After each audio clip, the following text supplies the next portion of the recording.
Good tune. Donald would like that. So it's not recycling bottles then? Yeah, we had that a few times, in all fairness. Sounds like it. Can you see why it might sound like that? I can. Obviously, I can. Yeah, I do. Even when I was off last week, I heard it on the radio and it says, Did you nearly ring and say, "Hi, Marty, is it?" Even though you recorded Can I win the money? Yeah. No, just you'd have to guess. Is it recycling bottles? And I'd say to Marty, God, it sounds different when you play it down the telephone. Yes. You know? Us humans are all different, but fundamentally we're all the same. We're all the same. We're all the same. Yeah. We're going to have a good show now today. Gooch, thanks very much. Take indeed. it easy. Take care.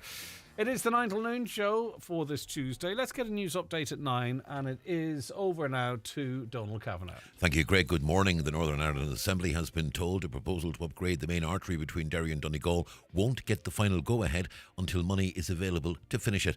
Answering questions from Foyle MLA Mark Durkan, the Infrastructure Minister Liz Kimmins said no final decisions have been taken. At this stage, we haven't made any decisions around the incoming year, around the budget and prioritisation of the project. So I suppose it's one that we're very aware of. As I said, it has to also tie in with the transport plan, so hope to have further updates on that very soon. Uisce Éireann says repairs to a burst water main may cause supply disruptions to Ardsbeg, Gortha and surrounding areas of West Donegal today. The issue arose last night with works set to take place until 3 this afternoon.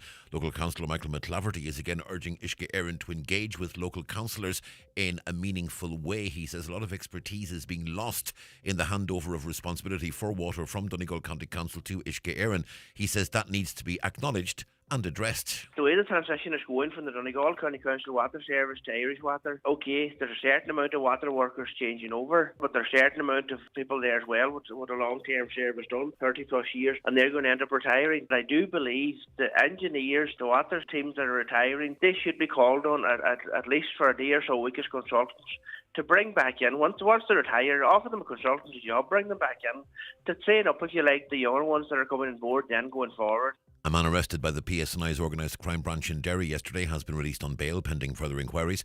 The 42-year-old was detained following 2 searches at properties in the Carn Manor and Lenabbey Road areas of the city.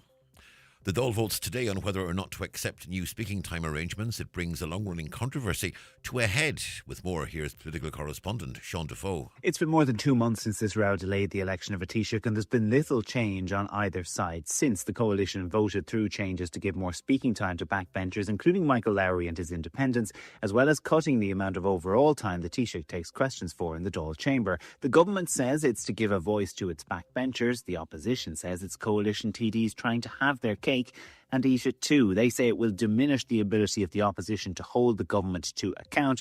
Opposition parties say they won't cooperate with pairing arrangements for ministers and will keep all options of protest on the table. But at the end of the day, the government has the numbers, and while we may see a lot of heat around the vote, it's only going one way. Well, the Taoiseach says he has no time for publicity stunts. Speaking as he entered Cabinet this morning, Simon Harris said the opposition reaction has been disproportionate. There does need to be a sense of proportionality. Yes, it's good to tease these things through. Yes, we can have different perspectives. Yes, this is a democracy. But the idea that you'd say today, if we don't like the results in the Dáil, we're going to walk out or we're going to cause chaos. I mean, come on, this is not a crash. Weather forecast mostly cloudy for a time this morning before gradually brightening up with sunshine developing in the afternoon. Top temperatures 12 to 14 degrees Celsius in a light northwest or a variable breeze. And that's Highland Radio News. We're back with news again at 10 o'clock. In the interim, check all the day's news on our website, highlandradio.com. But for now, from the news team, good morning.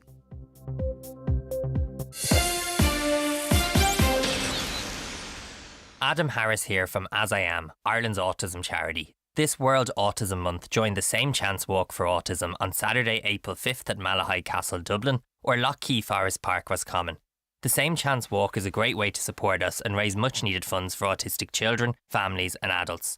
We all deserve the same chance in life, but autistic people face barriers that others don't. Please help us to remove these barriers. Join us on April 5th or organise a walk in your local area by signing up at asiam.ie. And now, it's time for the talk of the Northwest, the 9 to noon show with Greg Hughes on Highland Radio. Hello and a very good morning. You're very welcome along to the 9 till noon show here in Highland Radio. 4 minutes past 9. It is Tuesday, the 25th of March 2025. And welcome aboard. We're here for the next 3 hours. And as I mentioned, hopefully keep you informed and entertained and hearing your views and comments on the issues and stories and features that we have lined up for you.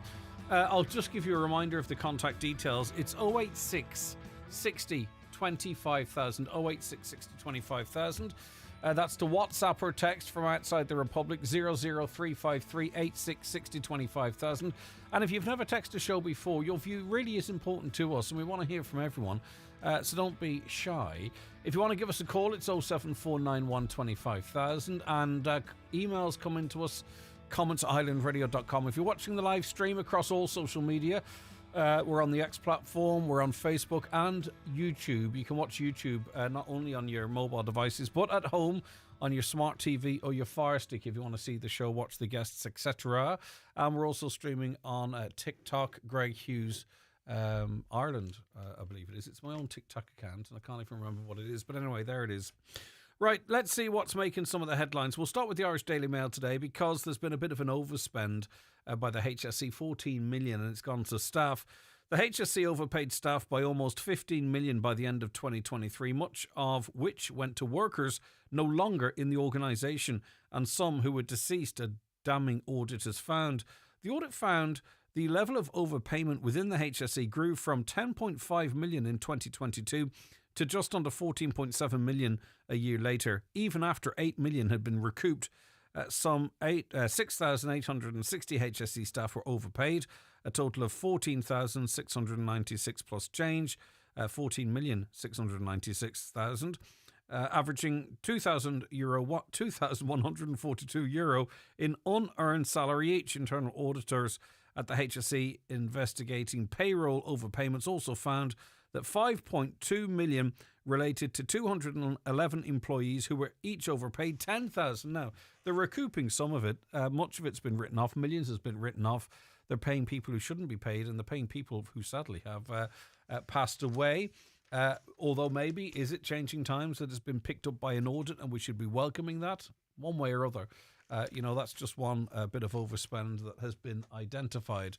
You heard this referenced in the Dáil. It's kind of a battle in the news. Sorry, it's kind of a battle for the public minds. Of course, the government saying that the opposition speaking rights in the Dáil are not being diluted whatsoever. That all TDs should get an opportunity to ask questions of the government. Fianna Fáil, Fine Gael backbenchers, and the independent group who are supporting the government. We'll see how it will transpire today. Opposition parties have not ruled out a Dáil walkout and protracted obstruction to business if government forces through changes to speaking times that favour a small group of independents who support the coalition.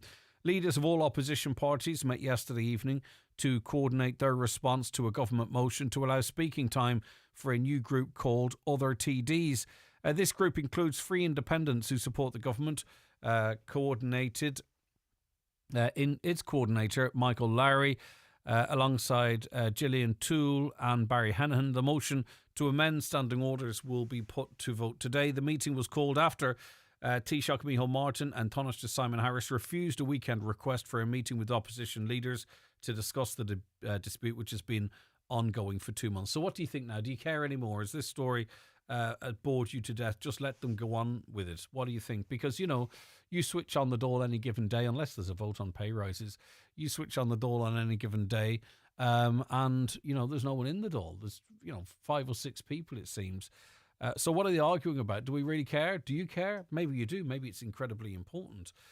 Maybe it is allowing these independents to run with the hare and hunt with the hound. What do you think? If you've got a view, if you care anymore, 086 60 25,000. Do you think the opposition should walk out? Do you think they should obstruct proceedings? What do you want them to do? Let me know. 086 60 25,000. And if you support the government stance on it, let me know why. Why should the opposition just get on with their business? And why is it not important that they should stand their ground on this? Again, all views, all from all political points of view, very welcomed here. Just an update on a story that we covered here on the show before. It's from the Irish Independent. And the government will slash the monthly payment for hosting a Ukrainian refugee. It'll decide today after weeks of signals. But, and this is the change and why I'm reading it again, ministers will postpone implementation of the reduction from €800 a month to €600, despite continued huge inflation sparked by the Russian invasion in February 22, which the payment was meant to offset. Integration and Children's Minister Norma Foley, you see, like the conversation came up in the Dáil as it relates to some instances. I'm not sure how widespread it is. No one is quite sure how widespread it is where Ukrainian refugees were getting new engines in cars, a new gearbox, servicing new tyres, etc. And the argument from Simon Harris to that was, look, these people are over here. They're contributing. They're working in society. The majority of them are looking after themselves. There might be a few small cases where this is happening. So if that's the case, how then can you justify assisting them with the rent to this level when the rest of the working population doesn't get that? And this is what I don't get when opposition TDs don't pick up on things like this, and sometimes government TDs don't pick up on it. If that was put to me, if Simon Harris said to me, you're coming in here, what you're saying is unfair. A lot of people now, they're here, they're part of society, they're contributing. Well, I would have said, well, if that's the case, what's the €800 payment for? Because there's other people living here who are disadvantaged in the rental market, according to some. But anyway, Integration and Children's Minister Norma Foley will ask the government to extend the accommodation recognition payment scheme for a year until March 31st, 2026. While reducing it by a quarter. The monthly payment will go from $800 to $600, but the cut won't come into force immediately, with further details to be presented. So the payment itself is in for another year, it would seem. When it reduces from $800 to $600 still remains to be seen. And speaking of housing, there's very few houses available. 9,000 houses across the entire Republic for sale. House prices, of course, then have shot up by 35% since the beginning of the COVID pandemic, new housing report reveals. The problem with these housing reports is they come out days after each other. And if you're a listener, and I know if I'm a listener, you might go, well, you said yesterday that the average price in Donegal was 190 grand, and today you're going to say it's 229. What's going on there? Well, some of the figures are about deals that are actually been done. These are asking prices that we're talking about here. Often houses go above asking prices or meet their housing prices or housing asking prices, I beg your pardon. But also to maybe sometimes one set of figures compares a different house to another set of figures. And I just wish they'd spread them out, or maybe there was more clarity in the media as the difference between all the different surveys that come out at the same time. But anyway, the average asking price for a house, the list price in Donegal now is €229,000. That's up 8% from COVID times, which is huge, for this county. These houses, I remember, these statistics used to say 118,000, 125, 130,000. But I suppose if you're listening here today and you're lucky enough to have a house that's not affected by defective concrete, your asset is increasing in value. Not that you might sell it, but I suppose that is to be welcomed. The cost of an average family home in the capital, in Dublin, that is, of course, climbs by $1,000 a week, making it harder than ever to get on the property ladder. A series of reports from property sellers today shine a light on the government failure to get a hold of the housing crisis. This is the paper's words, not mine, with prices spiralling out of control and fewer homes available for buyers. So the average asking price in Dublin, South Dublin, 709 grand. South Dublin City, 495,000. Wicklow, 441. North Dublin City, 421. Sligo, 220. Longford, 217. Leitrim, 2003. 203,000, and here in Donegal 229,000. They're asking prices, but now more than ever asking prices are being met and indeed exceeded. Big news in terms of action by the Gardaí in cracking down on the organised movement and sale of drugs, and there's a picture and underneath it in the Irish Daily Star. This is the moment heavily armed Gardaí moved against brothers who run Ireland's biggest drugs gang. These Garda images show members of the Emergency Response Unit in the early hours of yesterday during the crackdown on the drugs mob known as the Family. 5 alleged senior members of the gang, including the leader and 2 of his brothers, were arrested in the dramatic operation.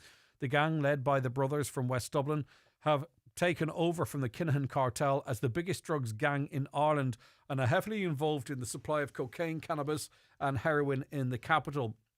This is all based on the advances now that have been made in cracking communications. There is a network of phones and encrypted communication between those phones, which has allowed criminals to kind of speak freely. I'm not saying these guys are criminals yet. You know, the courts have to decide that.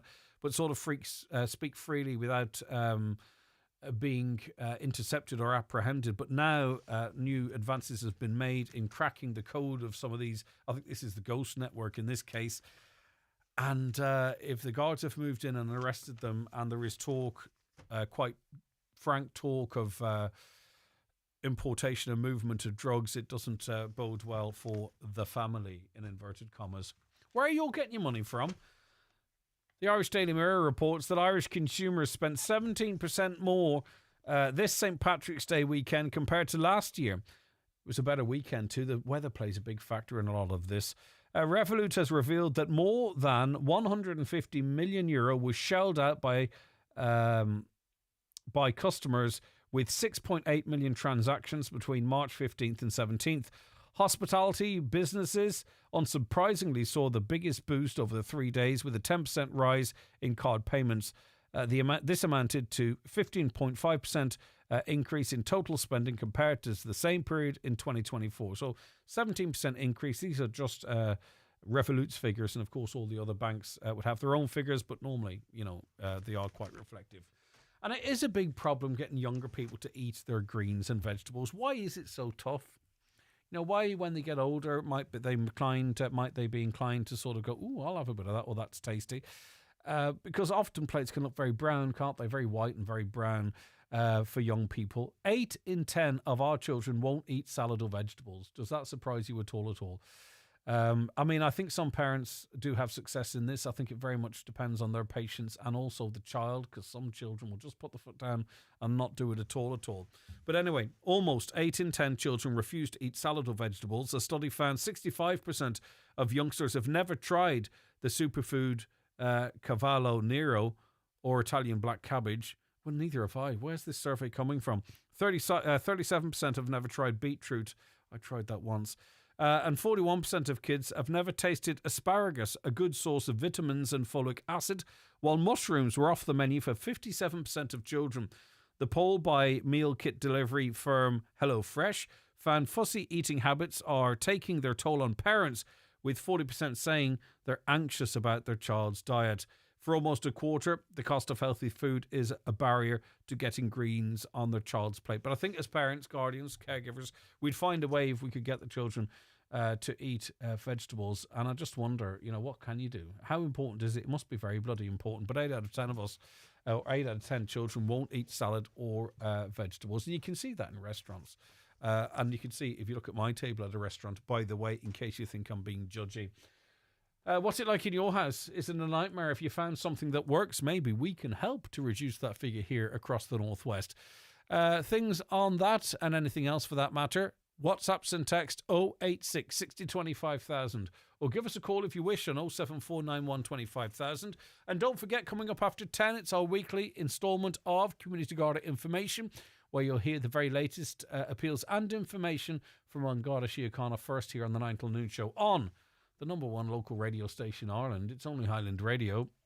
Daily newspapers are courtesy of Cosgrove, Centra and Diner, Mountaintop, Letterkenny. Virgin Media customers, make the right call with our exclusive mobile offers. Like our multi-SIM plan with unlimited data, calls and texts for just €15 a month per person, all on a 30-day contract. Switch today at virginmedia.ie.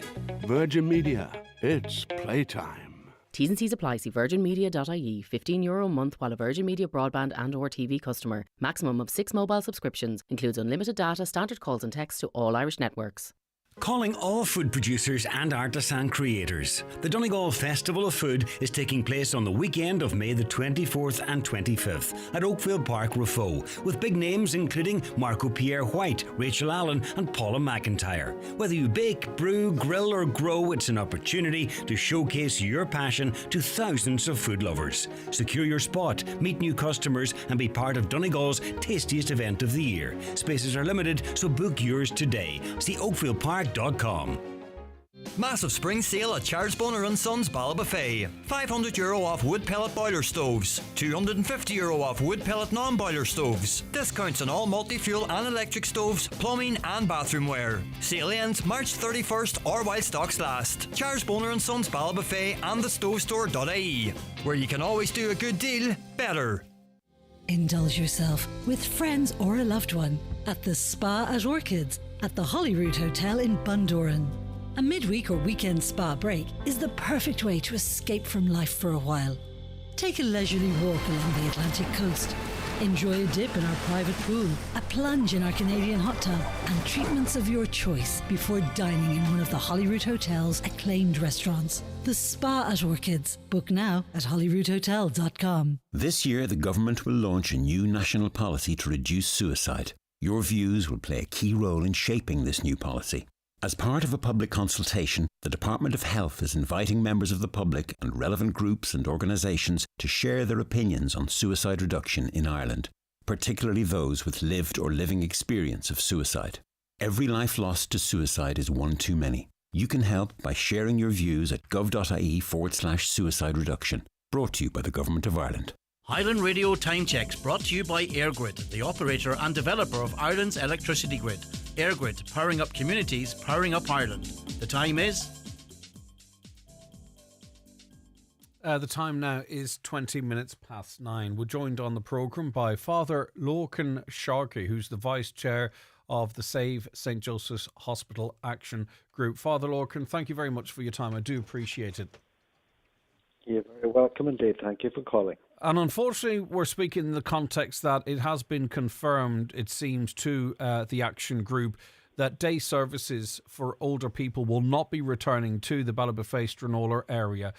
Can you give us a little background as to when they were withdrawn and what we were told at that time? Well, the services were withdrawn from St Joseph's as works were ongoing there on the instructions of HICWA and so on. And one of the main services that was withdrawn, which was of great value to us all, was the physiotherapy. But then the chiropody and so on, and that were dentistry were withdrawn as well. And we were all told that that was due to ongoing works in the hospital, and we could appreciate that when a section of the hospital was being redeveloped, that the services that were provided in that area would not be there any longer, and we accepted that, and that we understood all the time that once the works were completed in each section, that those services that were there would be reinstated again. And in the meantime, that they would go elsewhere. So, for instance, physiotherapy was to be available in the hospital in Donegal town. But our understanding was that as soon as the works that were completed at St Joseph's, that physiotherapy would come back once again to St Joseph's. But now we're told that it won't be coming back.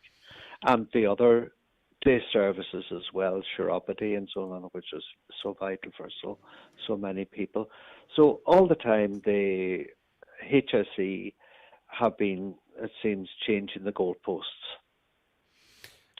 And we as a committee were very committed to St Joseph's Hospital, not alone to keep it open as a hospital with beds and so on like that for people, respite beds and step-down beds and so on like that, but also the other services that are so important for people.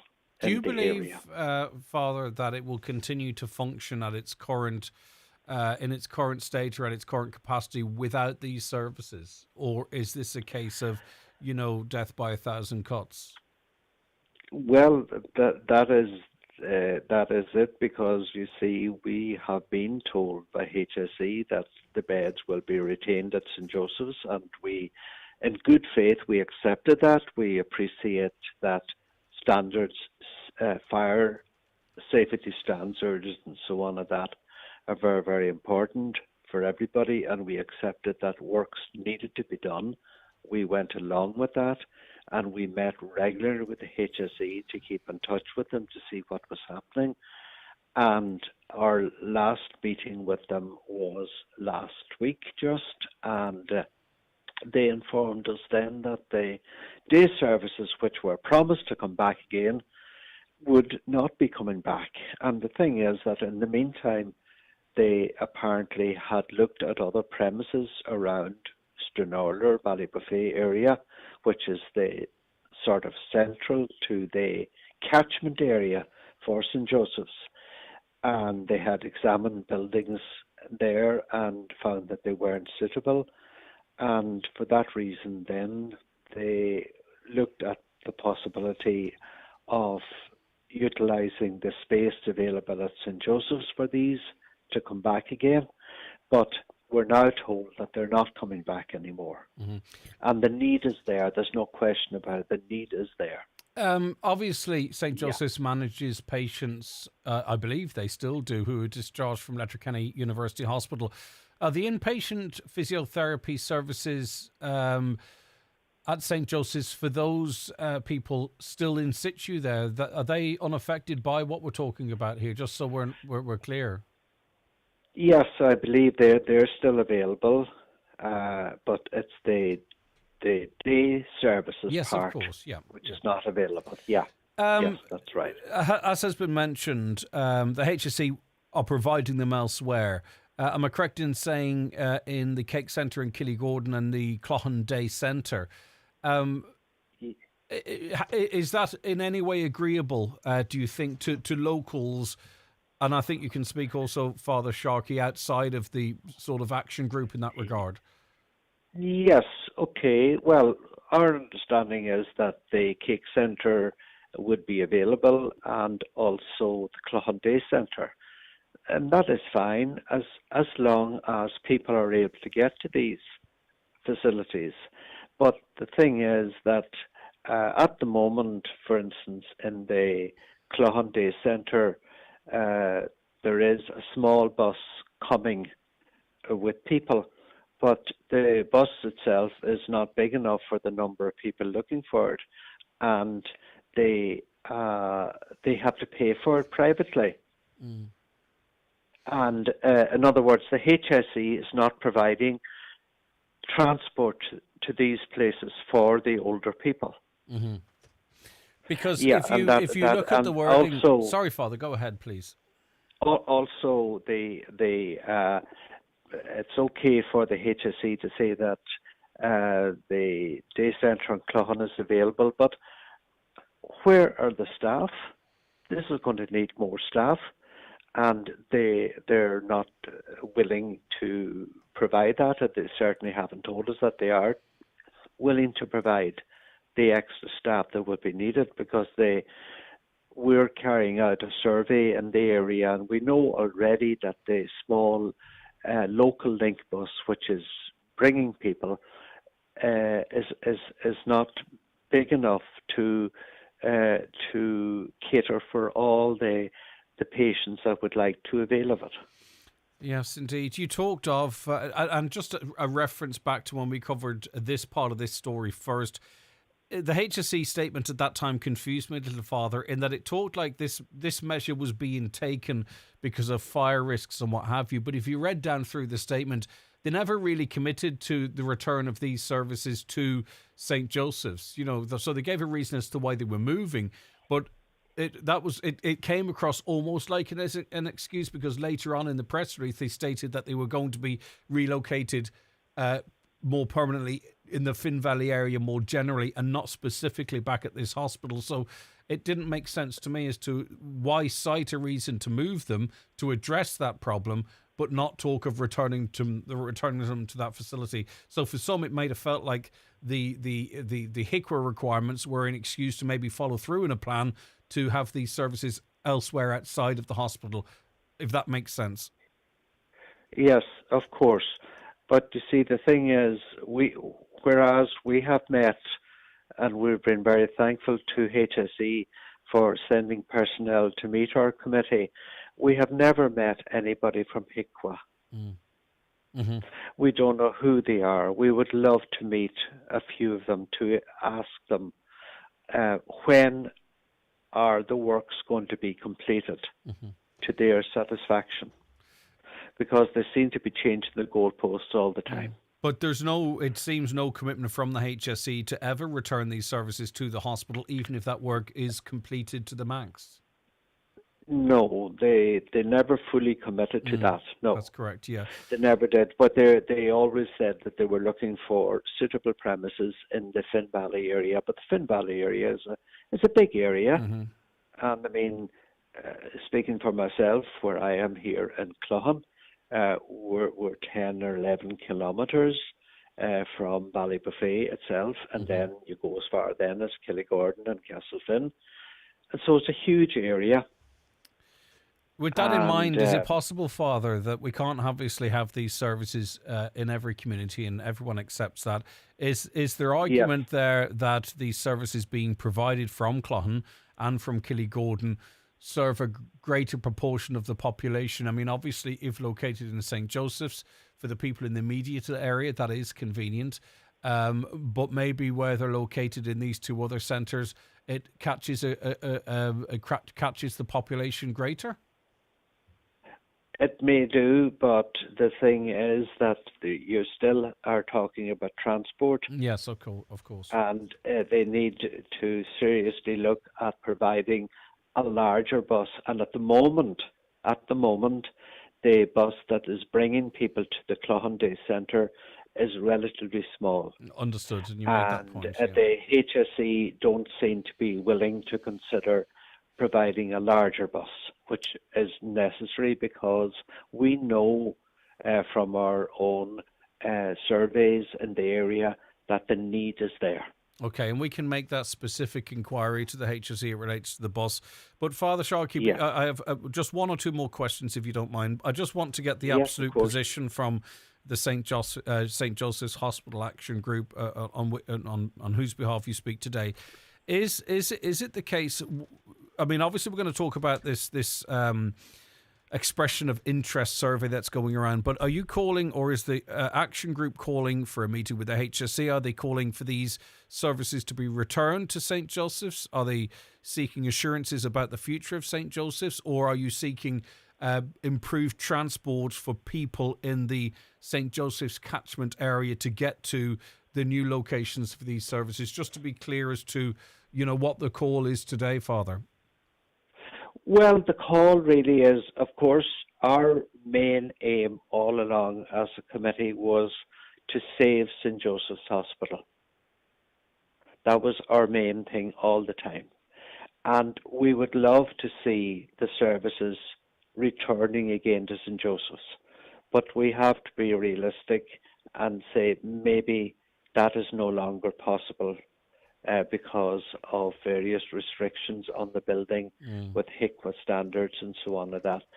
So if the services are to be provided in the Cake Centre in Killygordon and the Cloughan Day Centre, the HSE have to commit to making it feasible for people to go there.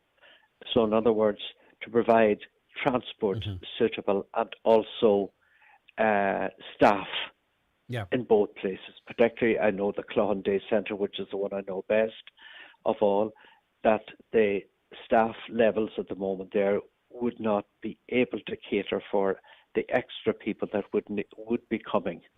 And Father Sharkey, I think you're in no doubt that there would be there is a demand for transport to these other services, but there is an expression of interest form which is located around the area. The Finn Valley Voice office, Andy's Supermarket, Alexander's Shop, and various other outlets throughout the Ballybuffet Stranola area. And is that to sort of to have some concrete information to take to the HSE to say, look, here is the demand, this is the capacity on the current service, this is the demand on the staffing levels? Is that to say, right, we can't necessarily get these services back to the hospital, but we can advocate on behalf of those that may be forced now to travel elsewhere?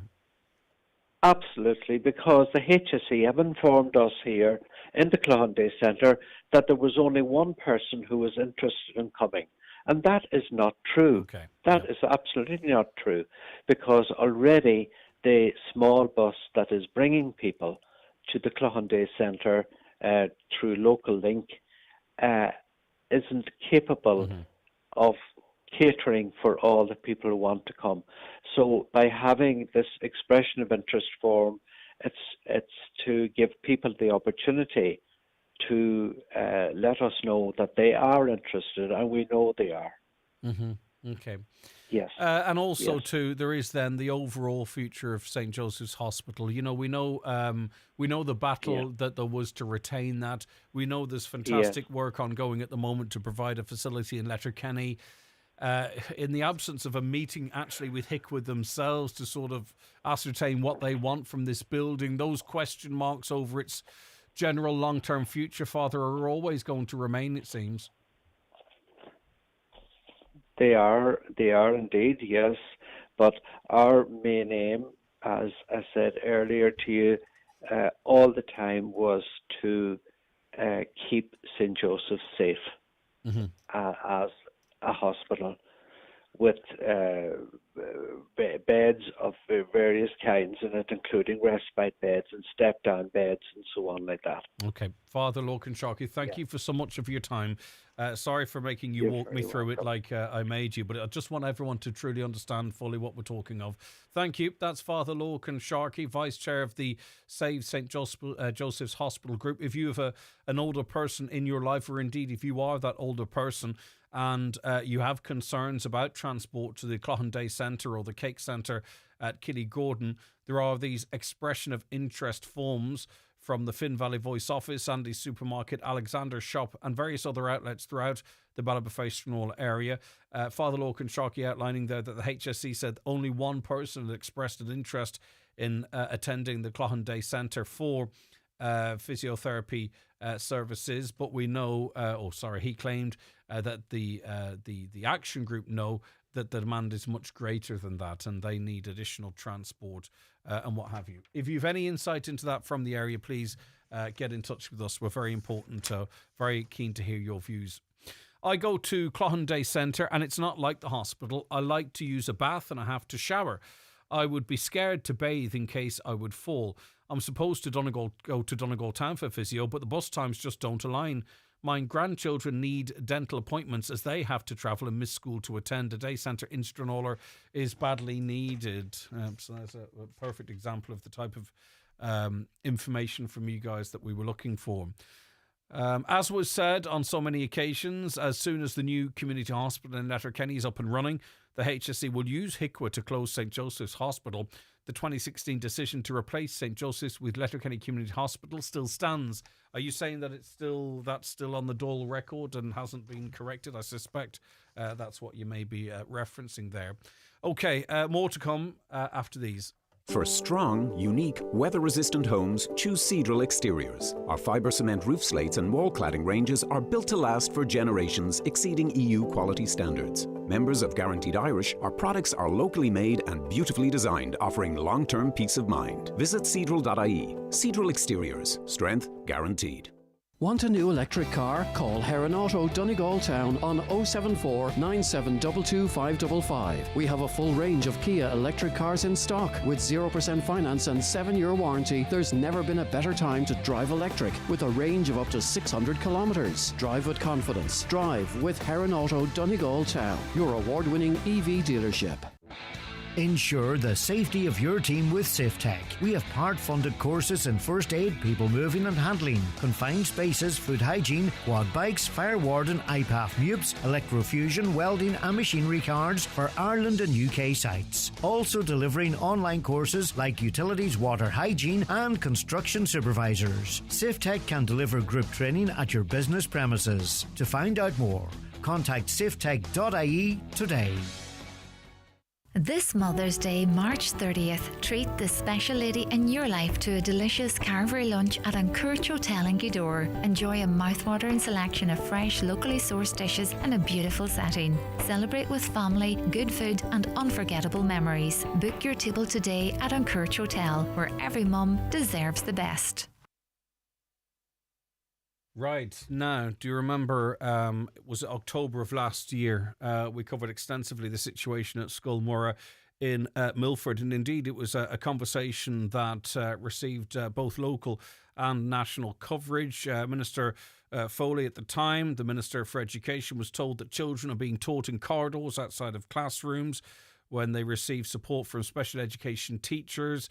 They said children have no running warm water in the toilets to wash their hands, and added that the demands on the school's water supply has often resulted in low water pressure, meaning that children cannot even wash their hands, and that's just the tip of the iceberg. At the time, the Department of Education said it will be in contact with Scullmurra Milford in relation to its call for a new building. Donald, and that's a very short wrap-up of what all went on. Donald Cullen is a representative of the Parents' Committee of Scullmurra in Milford. He joins me now. Good morning to you. Thanks for your time today, Donald. So, update us as to where we are. Imagine right, that's Greg, because Hodge is very fast. I suppose, Greg, we're no further advanced than we were when we had been speaking to you at the end of last year. We had the general election in November 24, and the week of the election, we had an assessor visit the site. We were very hopeful at that point of the election week that we would have seen some movement in a positive direction from this, but unfortunately we feel we're as far back as we ever have been in relation to the new school being built. And also, I suppose, there was great disappointment following on from that assessment that no actual written report was ever done by the assessor in relation to what he's seen when he visited the school. It was more or less said that a report is there for a number of years ago, going back to maybe 2018, and that would suffice. Now, we feel that this is just totally unacceptable. We've documented it and outlined our situation very, very well through all local media, with yourself especially, Greg, and we've had the national papers, or the national media covered as well prior, but we just feel that it's an uphill battle for us. We've met everything that has been requested of us to do. We were told if we acquired a site that this would be a game changer. We have done that. We're no further forward with that. We meet all the demographics changes that's taken place, which was a major factor from the department, and then seeing that there's been a change in demographics. We've met that. Belford has got, town in itself has got a larger population, and there's more housing developments in the pipeline. So we will also see an increase in our demographics. And also, there was one of the requirements was catering for children with special needs. We have pupils that are unable to get into the school in September because our class is at the maximum number. If we had a new school, there's certainly no doubt that we would be able to accommodate more classes for children with special needs. So let's break it down, Donald. A prefab was provided recently. The Department of Education wanted to provide 2 additional classrooms on this site, but anyone watching at the moment would see there's no green area here. It's very higgledy-piggledy, this site at the moment, and the school decided not to proceed with that because, and correct me if I'm wrong, it was the view that, whilst the extra space might be welcome, this site cannot accommodate it, and a new site and a new school is the direction forward. Very much so, but I think the major concern that the school has, and this hasn't been answered by the department in any correspondence, a viable device was found on the premises in the school, and a request was made for a full scan of that area and surrounding perimeters of the school. No scan has ever been carried out following on from that because we were told that there was no device to do that. So can you imagine if the school went ahead and further devices were found, the consequences that could emanate from that?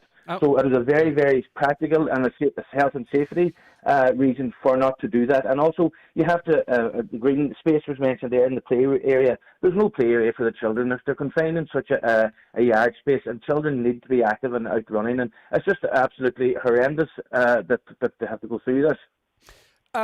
So at the time, the Department of Education said, I believe they'd be in contact with Scullmurra. Has there been any contact since just before that election?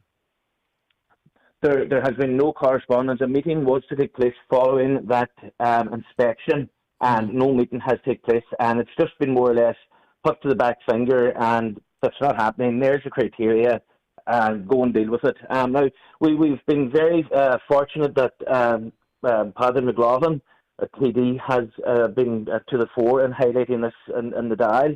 And I suppose the big call out was to the elected representatives and the rest of the TDs that have been elected that made the Skolwara a priority before the election. We're calling them now to get really on top of this and to work with the school and to get this project over the line, to get it onto the capital building programme. That's what we want. We know, and we're realistic, that the school will not be built in the next couple of years in the short term. We know that. But we want to guarantee that we can get onto the capital programme and that the school can be built. Because, my God almighty, generally people don't realise just how much of that the school does under such horrific conditions. Like the school and the team of teachers up there is second to none, and the dynamic that they have with the children and everything, you want to see it in action. They're fantastic what they do, and they're so hemmed in where they're at.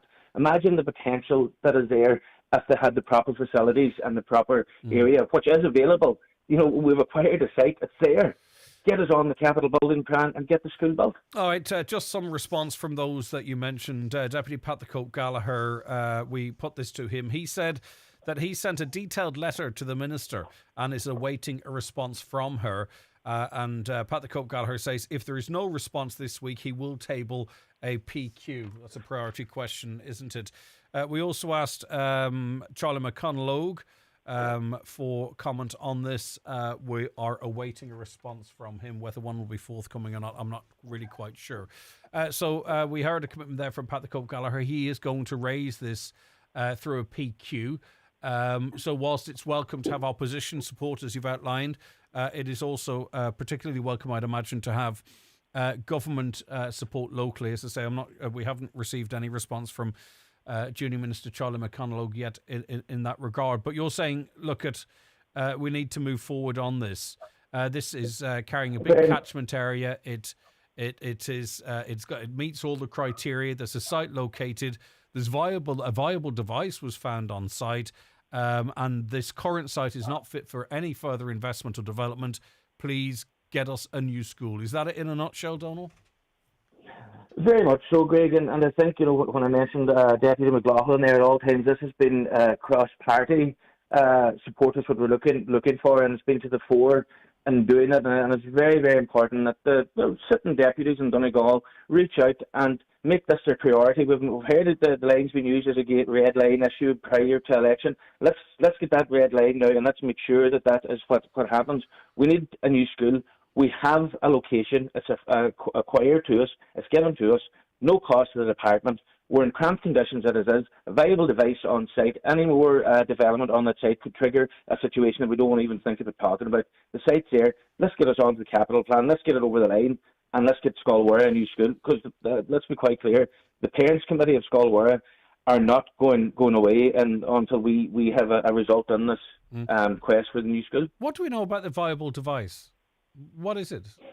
It was the site in itself had been an old quarry going back quite a bit, and the information that we had received back from the Army when they inspected it was a viable device was found on site, and then when the department was asked then could the rest of the land be inspected to check to see if any more viable devices had been found.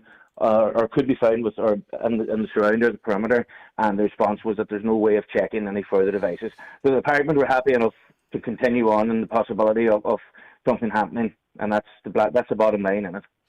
Do you believe, and I'll just go back to the statement, the department has recently delivered modular accommodation at this school, provided one mainstream classroom, one special education needs classroom, and 2 special education tuition rooms, and they went on to say they would add further buildings to meet demand there. The school decided not to proceed with that project. Do you think that disadvantages this call in that, there are schools crying out for any investment? The Department of Education said they were going to develop this site. The schools opted not to proceed. Are you concerned that disadvantages the calls for you, the calls from parents and teachers and everyone involved in this for a new school on a new site? Not at all. And we're concerned that response, it was a practical and it was a correct decision that was taken because of the situation that they're in and because of I mentioned the viable device that was there. This is the correct decision on health and safety grounds. We can't do any more expansion on the current site that it is. The health and safety of the children and the traffic management and is chaos throughout the day. And we're very lucky that there hasn't been a serious incident at the school where it's located with the parking. We're in the main road, R245 to Downings. We have a secondary school to our left of the school. We have another one just further down, and we also have an industrial estate where heavy vehicles and Arctic lorries are passing on a regular basis. So the site is not viable to cater for the needs that we have at the minute. My concern for your campaign, my concern for your campaign would be this paragraph in that statement. The department's approach to maximise the usage of existing capacity in the school estate, and in tandem with this to manage the progression of the existing pipeline of projects within available budgets and in line with the government infrastructure guidelines, kind of sounds like to me that you had your chance, you've refused that chance, and you're at the back of the line. That's what it kind of feels like, Donald, from that language. But maybe things might change with a bit of political pressure. Well, I feel, of course, with political pressure that we have with the deputies and Donegal to make this their issue now and get us over the line in the new school. I don't see or believe that the response there is dealing with the correct needs. Or, it's very easy for people sitting in offices or the civil servants to be drafting up responses and replies when they don't actually know the current situation and they have no understanding of what actually is going on the ground. And that's why we feel that we need the political pressure from our deputies in Donegal to ensure that we get this school over the line. All right, Donald, thanks for the update. I do appreciate it. We got responses there. We got our response there from Deputy Pat the Cope Gallagher. He's going to raise it as a PQ. We'll obviously cover that because we're all interested in this story. And if we get a response from Minister Charlie McConalogue, Junior Minister Charlie McConalogue, we'll certainly relate that as well. But, this isn't political, is it really? I don't think any of us care if it's whatever party or no party. It's about working together to progress this project for the people of that area. That's how I would see it in a nutshell. And whoever's responsible for getting it over the line, fantastic. It doesn't really matter their political persuasion. Very much, Greg. This is it's a human side of what's actually going on here. It's our future that we're dealing with here. Our children that we want to see a proper education and proper facilities that they can enjoy. And when we have a site acquired there, it's there for us. All we need is to go ahead from the department. We meet all the criteria that they've set out down the line. We've done everything that we can. They mentioned the site a number of years ago. That was a game changer. We've acquired that. We meet the demographical change. We meet the special needs requirements. We meet all the demands. The location of the school isn't viable to continue. We can't put on anything more to the school because we're at.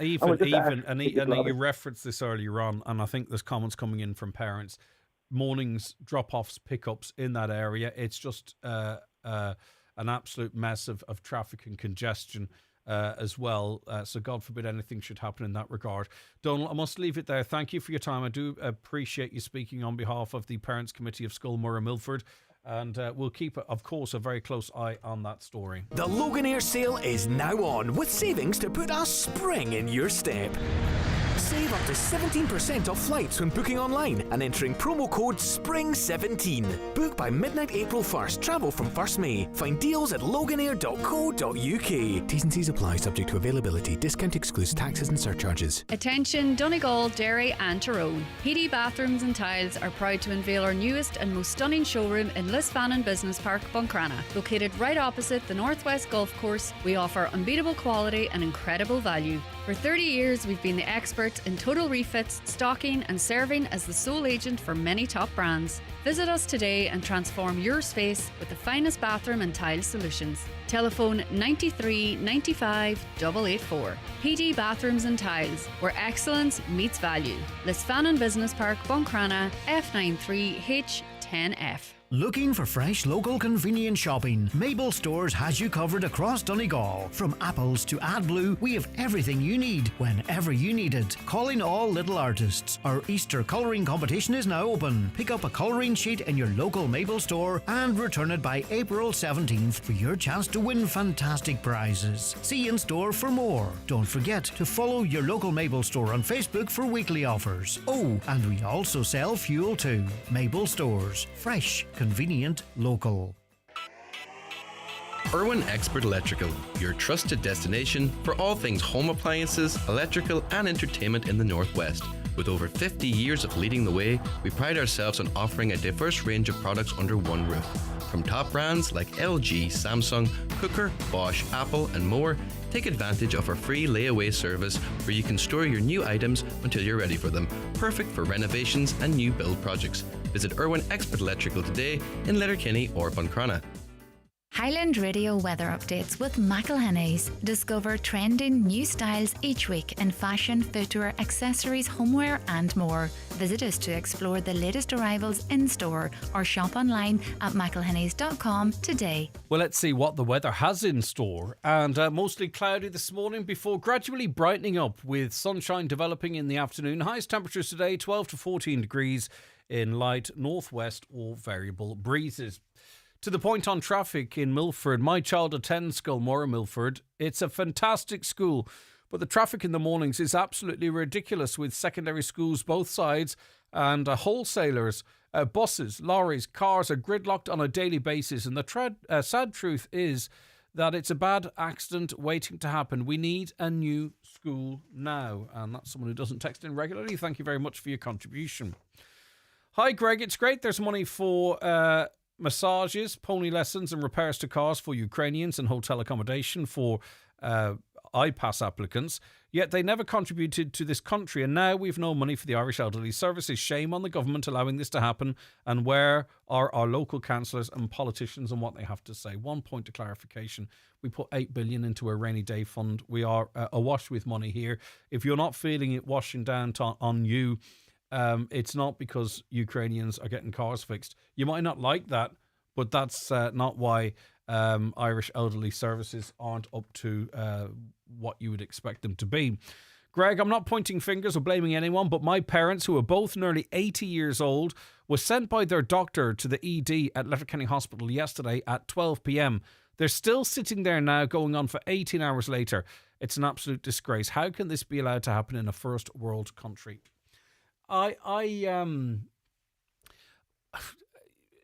You know, like, do we? How is that okay? It's not okay, is it? But how can two people 80 years old who've contributed so much to this country, I'm sure, over the years, and whether they had or not, that's by the by. Everyone contributes to a point. But how can they be sitting in the ED for 18 hours? Are they literally in the ED, or are they sort of admitted onto trolleys or on trolleys waiting for something else? If they're in the ED for 18 hours, that's unbelievable. So that text came in at 8 a.m. Give us an update on that, what the situation is. Have they been seen? Have they been triaged? What's their experience? What are they sitting on? How are they coping for food and water? I just want to understand more about these two lovely older people and what they're going through. So if the listener is still listening, maybe you are in the ED and not listening, but if you are, please text back in with more details of that genuine lived experience of your parents. It's heartbreaking for them and it's very difficult as a family to watch on. And I would say it's very difficult for the nursing staff down there to watch on at that as well. They were sent there by the doctor, so they obviously need to be there. Please, if you have more info, do let me know. Back with more, in fact, the Community Garda Information item after the news and obituary notices. It's the holiday of a lifetime. Highland in the Sun 2025. This September 14th to the 21st, we go back to the stunning 4-star Sol Costa Jurata Hotel Saloon for 7 nights dinner, bed and breakfast and lots of great entertainment with some of your favourite acts in Irish country music. Don't delay and book today by contacting Country Music Tours on 074 9119 955 or email info@countrymusictours.ie. Don't miss out on the holiday of a lifetime. Your specialty is quality tiles, bathroom suites and wooden floors. Who has the best range of tiles in Donegal? Crawford Tiles. The best wood flooring? Crawford Tiles. The best bathroom suites? Crawford Tiles. 5-day bathroom refits? Crawford Tiles. And who's been tampering with my questions? That'll be me. Crawford Tiles, Castlefin. That'll be them. 07491 43942. Atlantic Travel, Letterkenny, award-winning travel experts. Sail the Sicilian coastline, dive the Maldives, tour Riocan and Tuscan vineyards, stroll the shores of Lake Garda or the streets of Santorini. Indulge the senses, savor new flavors, embrace warm welcomes, smiling faces and balmy sunsets. Escape with atlantictravel.ie. Book today. If you need an eye test, look no further than Louis Walsh Opticians. Letterkenny's longest established opticians are delighted to welcome patients new and old to their state-of-the-art practice in the Courtyard Shopping Centre. Their latest technology includes a 3D OCT retinal camera which assesses the health of your eyes in minutes. Private, medical card and PRSI patients welcome. Call 91 21000 to arrange your eye test. Louis Walsh Opticians, Letterkenny. Your vision, our focus. Tina Turner. That is mine. Looking for the perfect Mother's Day gift? Want to show someone that you think they're simply the best? Or do you have a proud Mary you want to spoil? West End mega hit Tina, the Tina Turner musical, is coming to Boardgash Energy Theatre, Dublin as part of its first ever Ireland tour. Join Highland Radio on Friday the 6th of June for an unforgettable trip. Set to a soundtrack of Tina's greatest hits, this inspirational and exhilarating story celebrates the life of the Queen of Rock and Roll. Trip includes luxury coach travel, overnight stay at the 4-star City North Hotel on a bed and breakfast basis, and ticket to the show. Contact us today on 9125000 or check out the outlet on highlandradio.com to book your place now. Live, on air, online and on the Highland Radio app. This is Highland Radio News. Good morning, it's 10 o'clock. Donald Kavanagh at the news desk. People in Ballybofey and Stranraer are being asked to fill out expression of interest forms if they require transportation to services such as physiotherapy, which were previously offered in St Joseph's Hospital.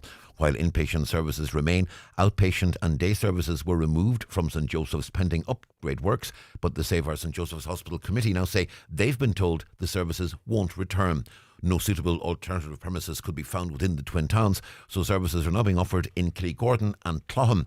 Well, on today's 9 till noon show, campaign group spokesperson Father Lorcan Sharkey said transportation to those centres is a major issue. The HSE have informed us here in the Clogham Day Centre that there was only one person who was interested in coming. And that is not true, because already the small bus that is bringing people to the Clogham Day Centre through Local Link isn't capable of catering for all the people who want to come. So this expression of interest form, it's to give people the opportunity to let us know that they are interested, and we know they are. And you can listen back to that full interview with Father Sharkey on the 9 till noon show on our website, highlandradio.com. The Taoiseach says he has no time for publicity stunts. His comments come as the row over speaking time in the Dáil is set to come to a head this afternoon. The opposition has vowed to resist a government proposal to allocate new speaking times for the regional independents and its own backbenchers. Speaking before Cabinet this morning, Simon Harris said the opposition reaction has been disproportionate. There does need to be a sense of proportionality. Yes, it's good to tease these things through. Yes, we can have different perspectives. Yes, this is a democracy.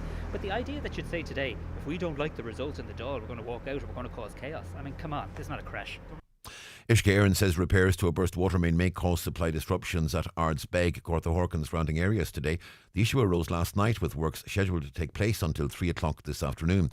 Local councillor Michael McLaverty is again urging Uisce Éireann to engage with local councillors in a meaningful way.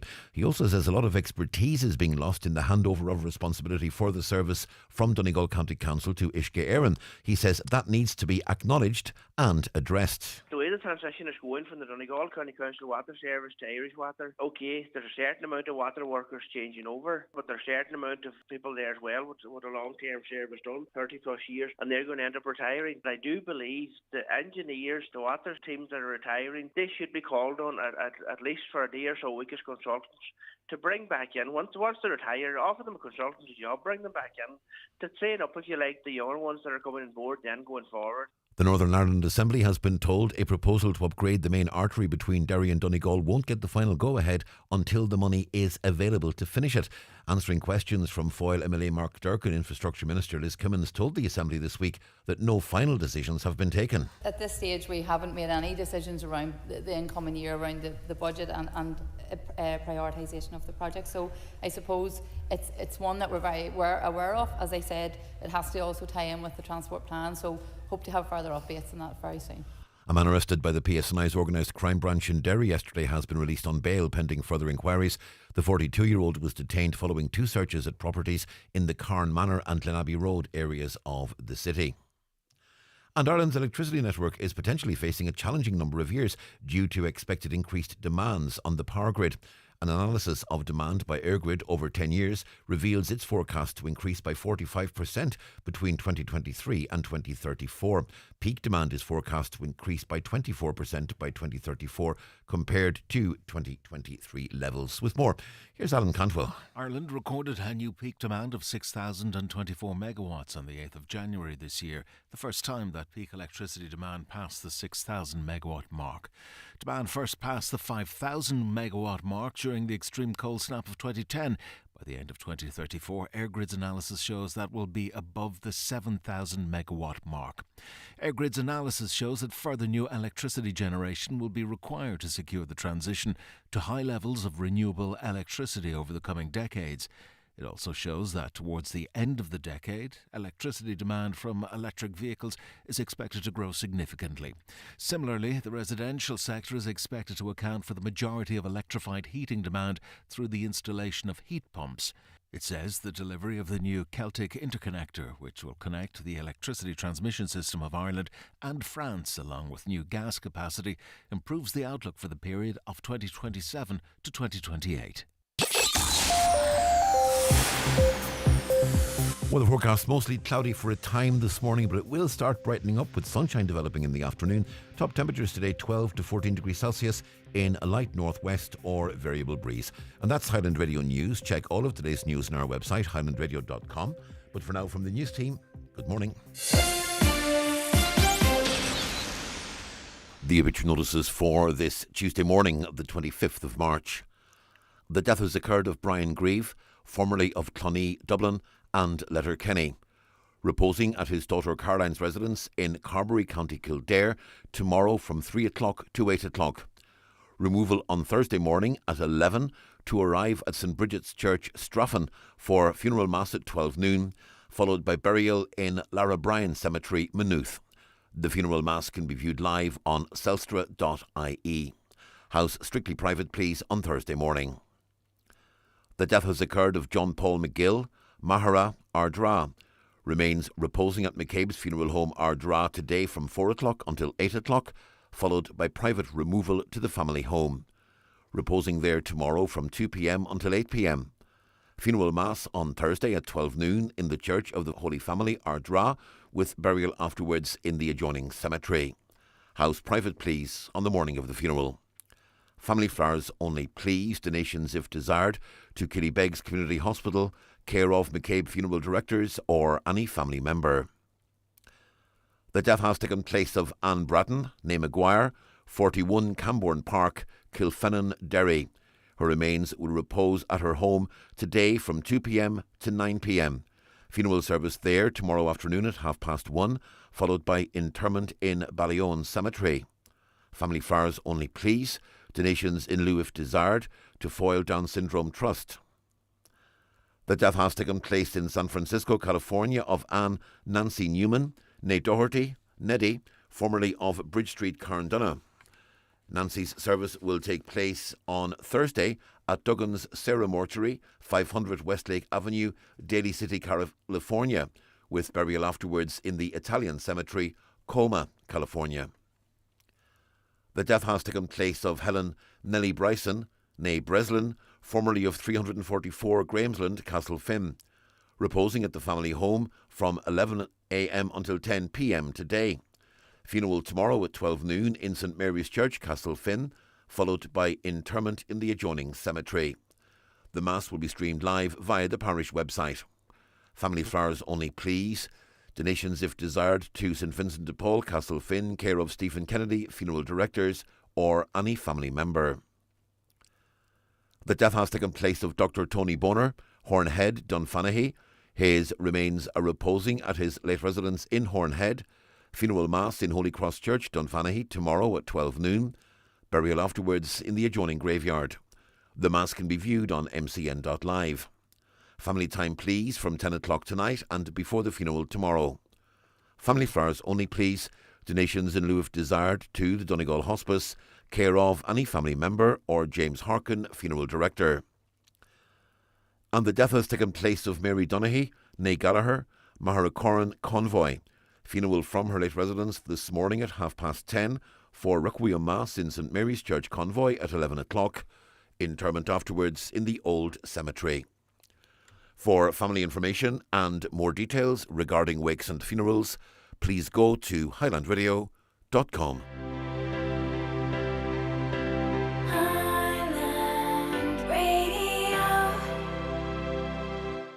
GiveBlood.ie know we can count on you, our community of blood donors, to be there for others in their hour of need.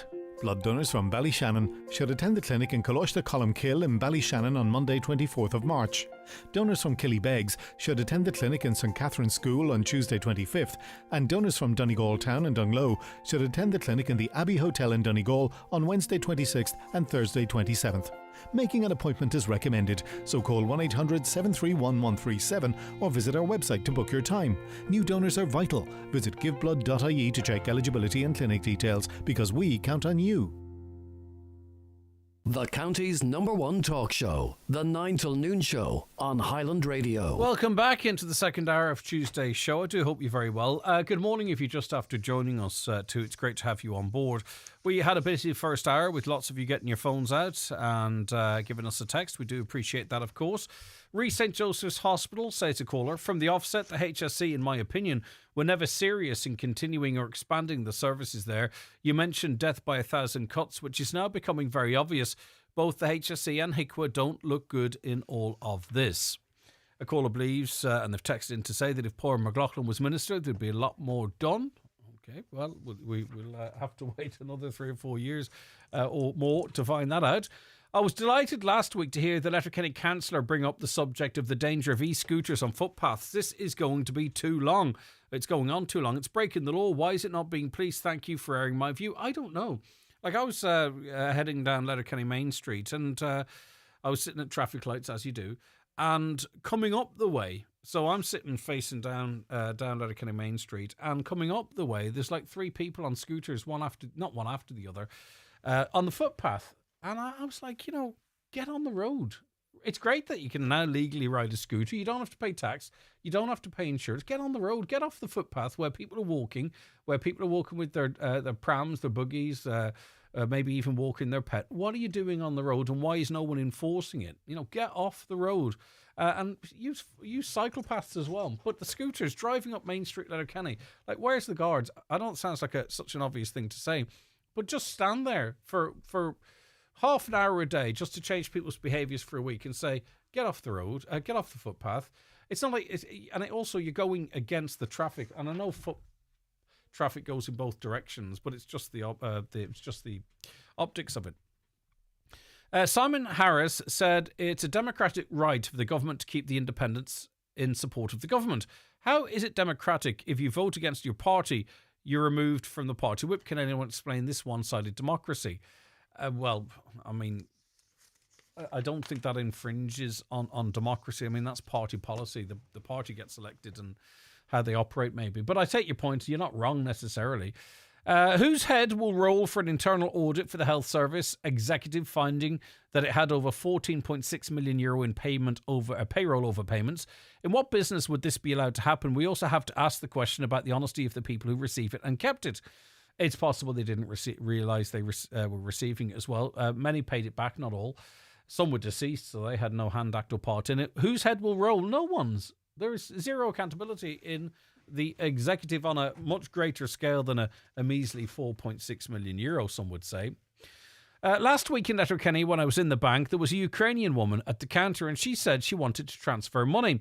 When the bank worker asked how much, she said €10,000. Also in Letterkenny, at Christmas, the place was in darkness as they were all away back home to Ukraine for Christmas. No war in the part of Ukraine they are from.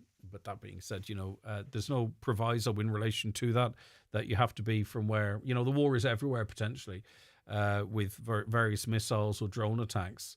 And I don't know what the story is in terms of the numbers that travelled back for Christmas and back this way. It'd be interesting to see if those figures are there. But does that matter? People be upset that people bring fancy cars over from Ukraine to here. They're not escaping poverty. It's not that you're poor and you leave Ukraine. You can be bombed whether you're rich or poor. So that's why some are driving fancy cars. But some look at that and go, well, what are you doing here if you've got a fancy car? But, at the end of the day, if you're fleeing a war, it's not about poor people fleeing war. It's anyone. And if you can take your stuff with you, why not, some would say. A caller says the bidding for houses is illegal in other European countries. Why is this practice allowed here? When I lived in Europe, if I was selling my house for €200,000, I had to sell it for that. The estate agent couldn't find 3 buyers and play one off against the other to raise the price. The government could introduce this, but it's not in their interest to do it. How would that work, though? Because would you not end up with houses that are... I think anything will find its worth, whether it's through an auction system or a bidding system. And in Scotland, they have sealed bids, don't they? Or even if there's no bidding. I do think houses would reach their market value with or without bidding. I've never been involved in this. I've never sold property. I've never had property to sell other than the house I'm living in. So I just get a sense that wouldn't help. I think something. It's like selling a car.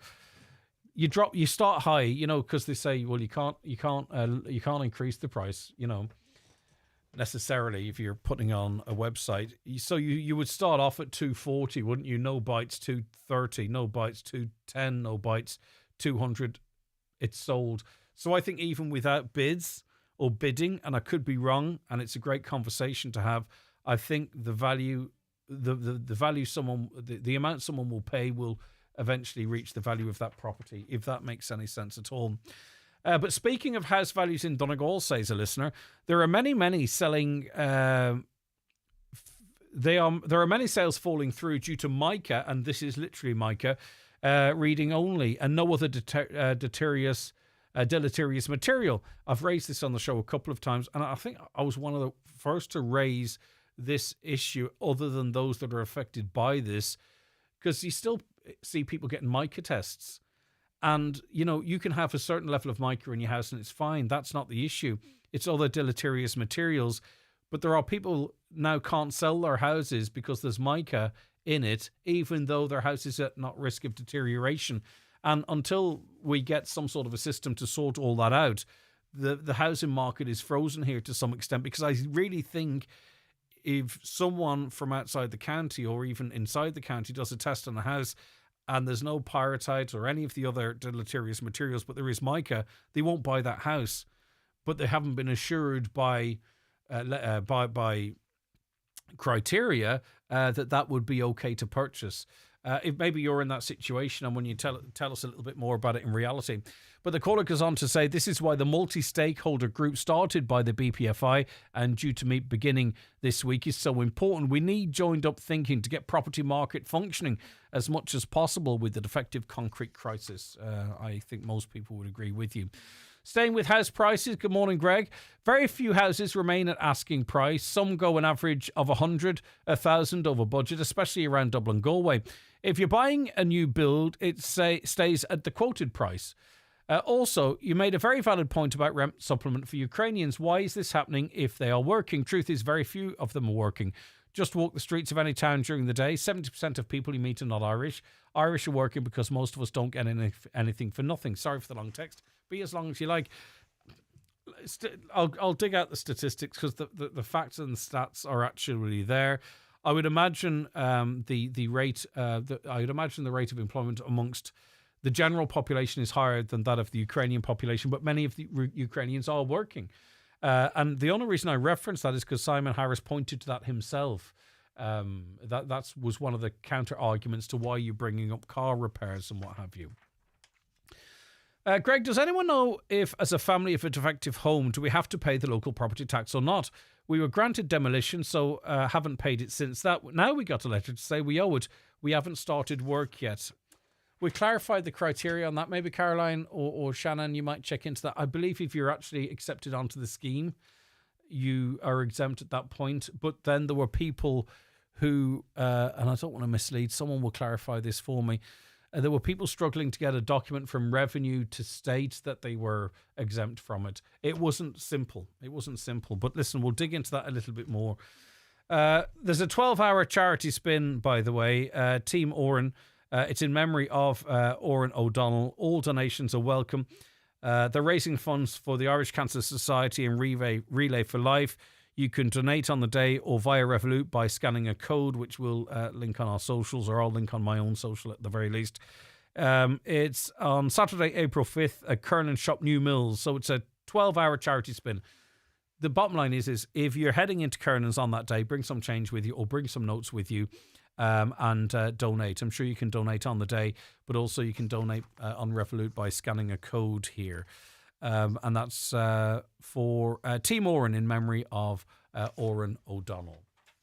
Now, just a quick mention of our competition running at the moment here on Highland Radio. It's in association with our friends at Foyne Company. We're giving you a simple one, really. It's 20 grand, 10,000 euro in cash and a 10,000 euro home makeover. So what would you do with the 20 grand to refresh your space? I'd love it. You could get new furniture, fresh paint, even a complete makeover. You can get that type of stuff from Foyne Company. They've got a massive range of stuff like that, up to the value of 10,000 euro, and then we chuck on 10,000 euro in cash as well. All you have to do if you want to be in with a chance of winning is buy a ticket, and you can go onto our website. It's the usual format. It's up to you if you have the resources to have a wee bit of a punt.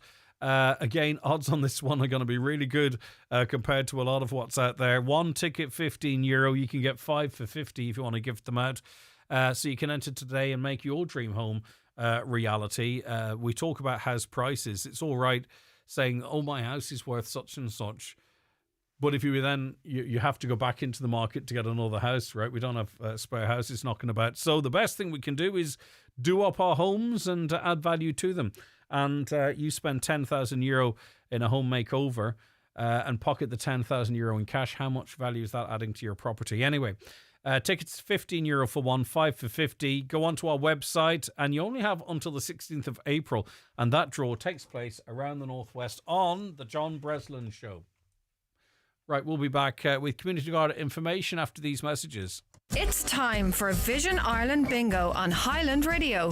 It's Tuesday the 25th of March. You're playing for the daily prize of €1,200 on the brown sheet. The reference number is S2. It's game number 13. The numbers are 77, 37, 80, 54, 11, 52, 44, 41, 33, and finally 23.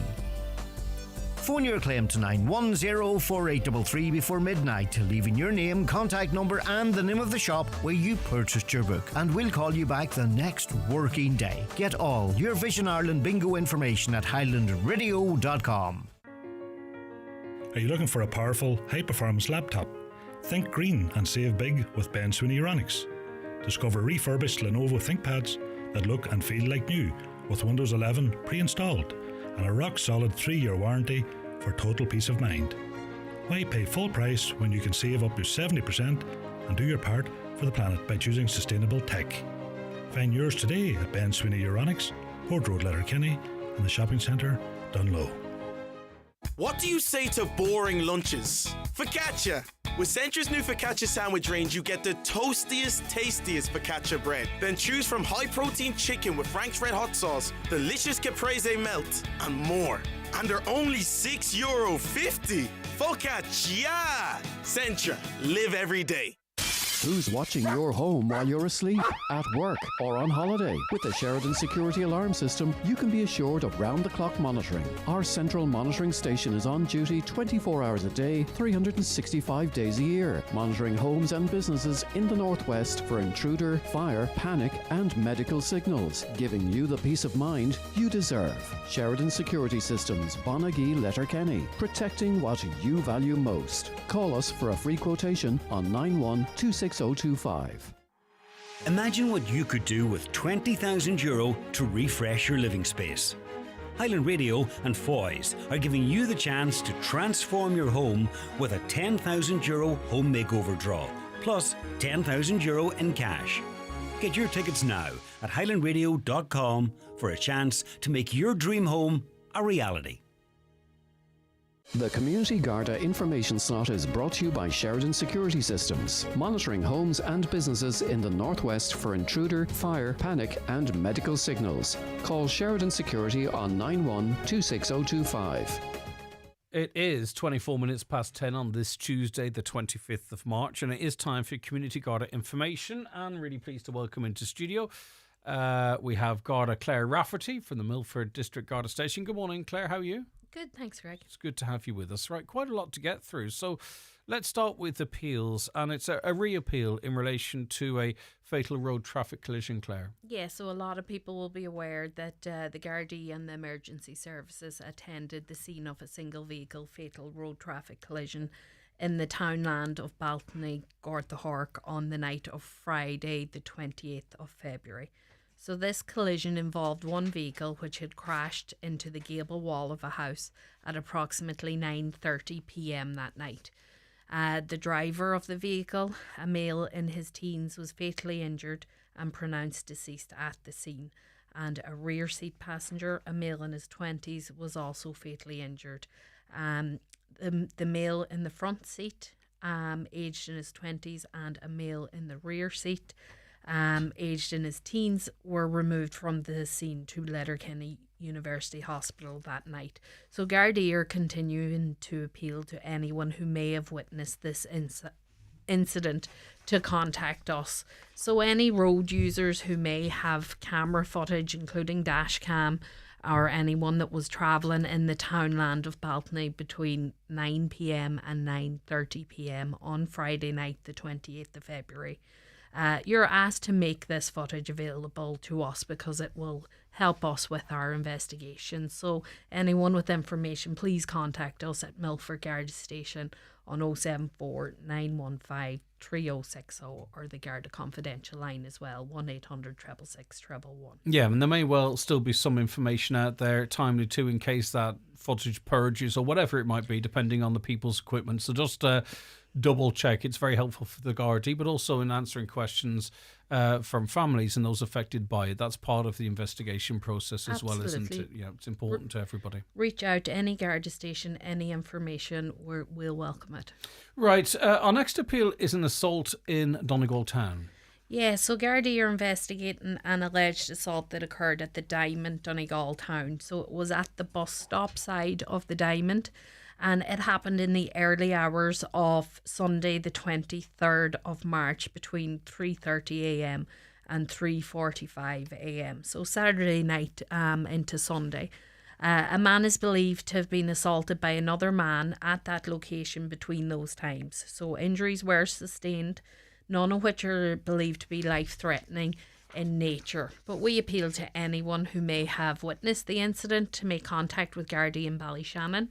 Their number is 071 9858 530 or the Garda Confidential line as well. Yeah, even at that time in that area, there still would be people about and taxi drivers and what have you. You would hope someone might have some information to progress that appeal. Let's move on now to criminal damage in the Letterkenny area, Claire. Yeah, so Gardaí and other emergency services attended the scene of a fire at a derelict house located at Meadowbank Park, Letterkenny. This was on Friday the 21st of March, shortly after 4:30 p.m. The fire brigade were on scene to extinguish the fire at the property that it is believed to have been started maliciously. Nobody was injured as a result of the incident, thankfully. So we are appealing to anyone who may have observed any suspicious activity, anyone hanging around on that date, to make contact with Gardaí in Letterkenny on 074 916 7100. If anyone was travelling with dashcam in the area of Meadowbank Park or Long Lane between 4 p.m. and 4:30 p.m, we ask them to please make that footage available to us.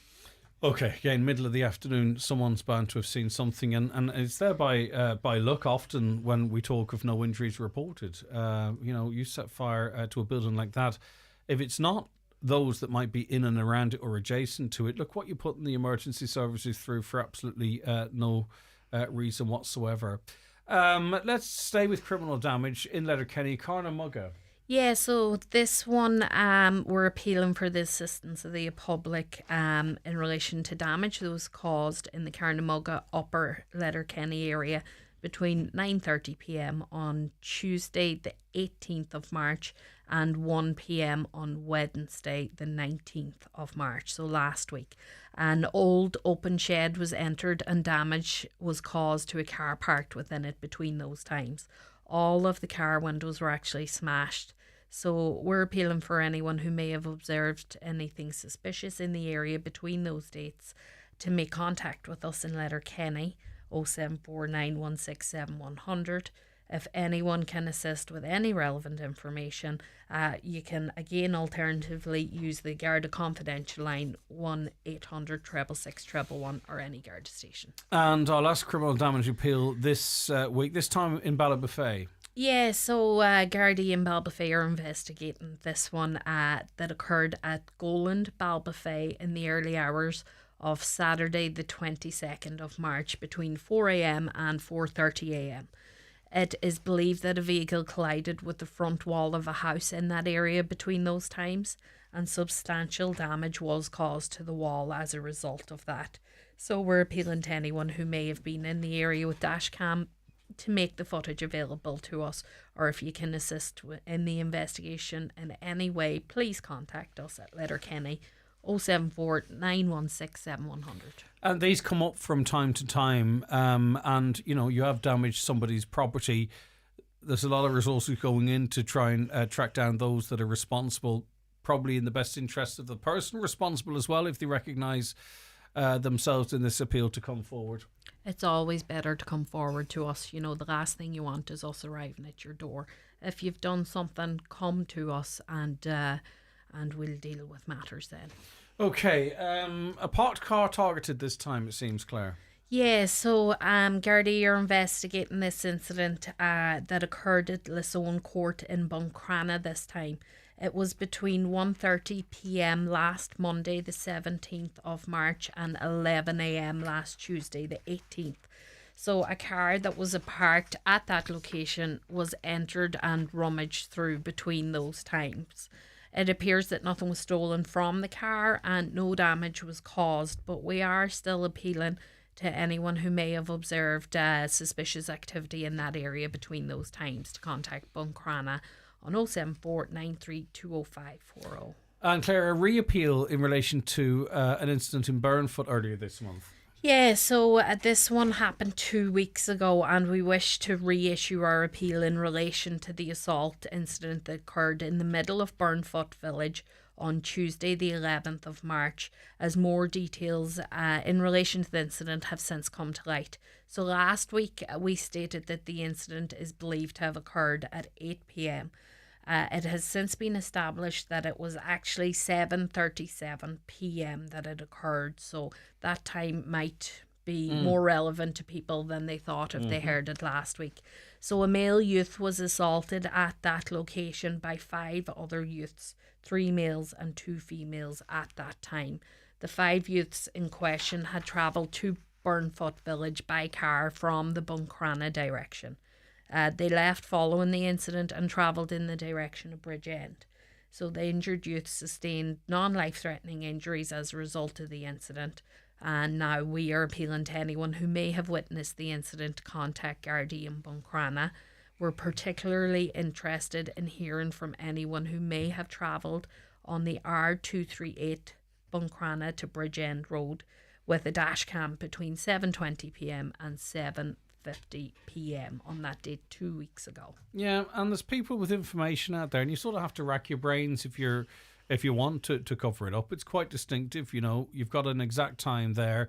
You've got 3 males and 2 female younger people in a vehicle at that time.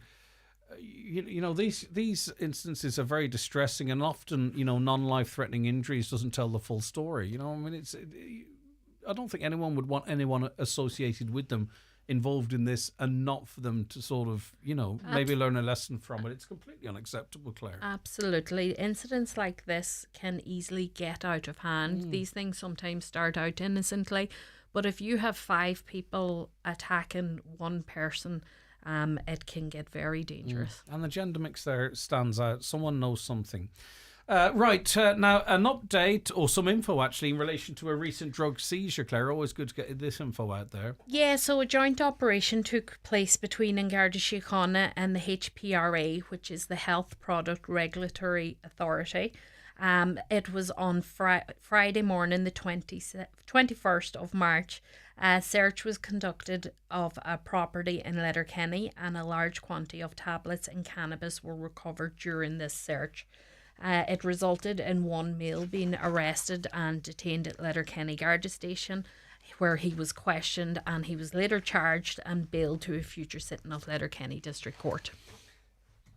Our pride and joy, our greatest possession often is our young people, isn't it, Claire? And we feel we're doing the right thing. You know, we stick the seat in the back of the car and we sort of throw the belt on and all that kind of stuff.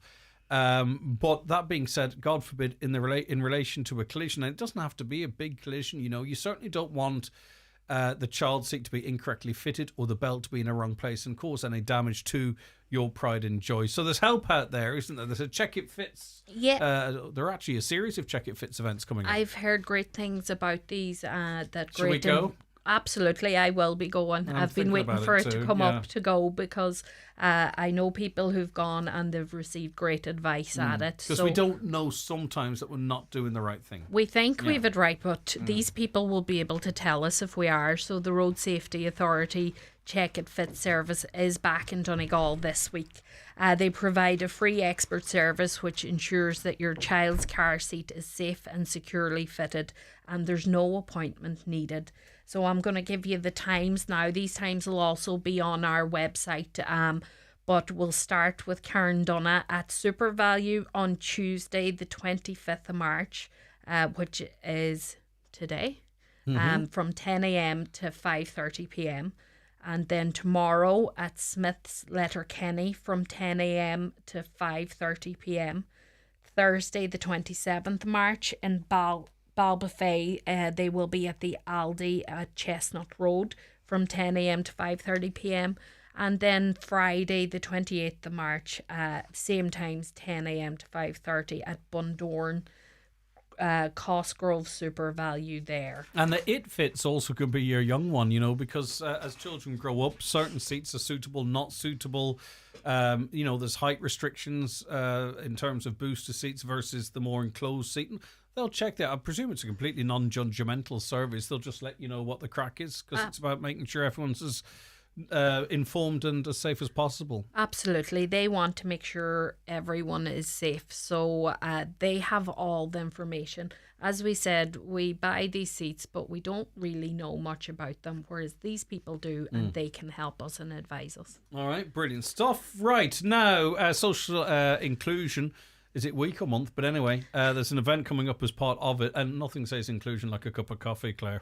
Absolutely. So Letterkenny Community Policing Unit will celebrate the Social Inclusion Week with a coffee morning in conjunction with Cara House Family Resource Centre, and it's on Monday the 31st of March between 10:30 a.m. and 12 p.m.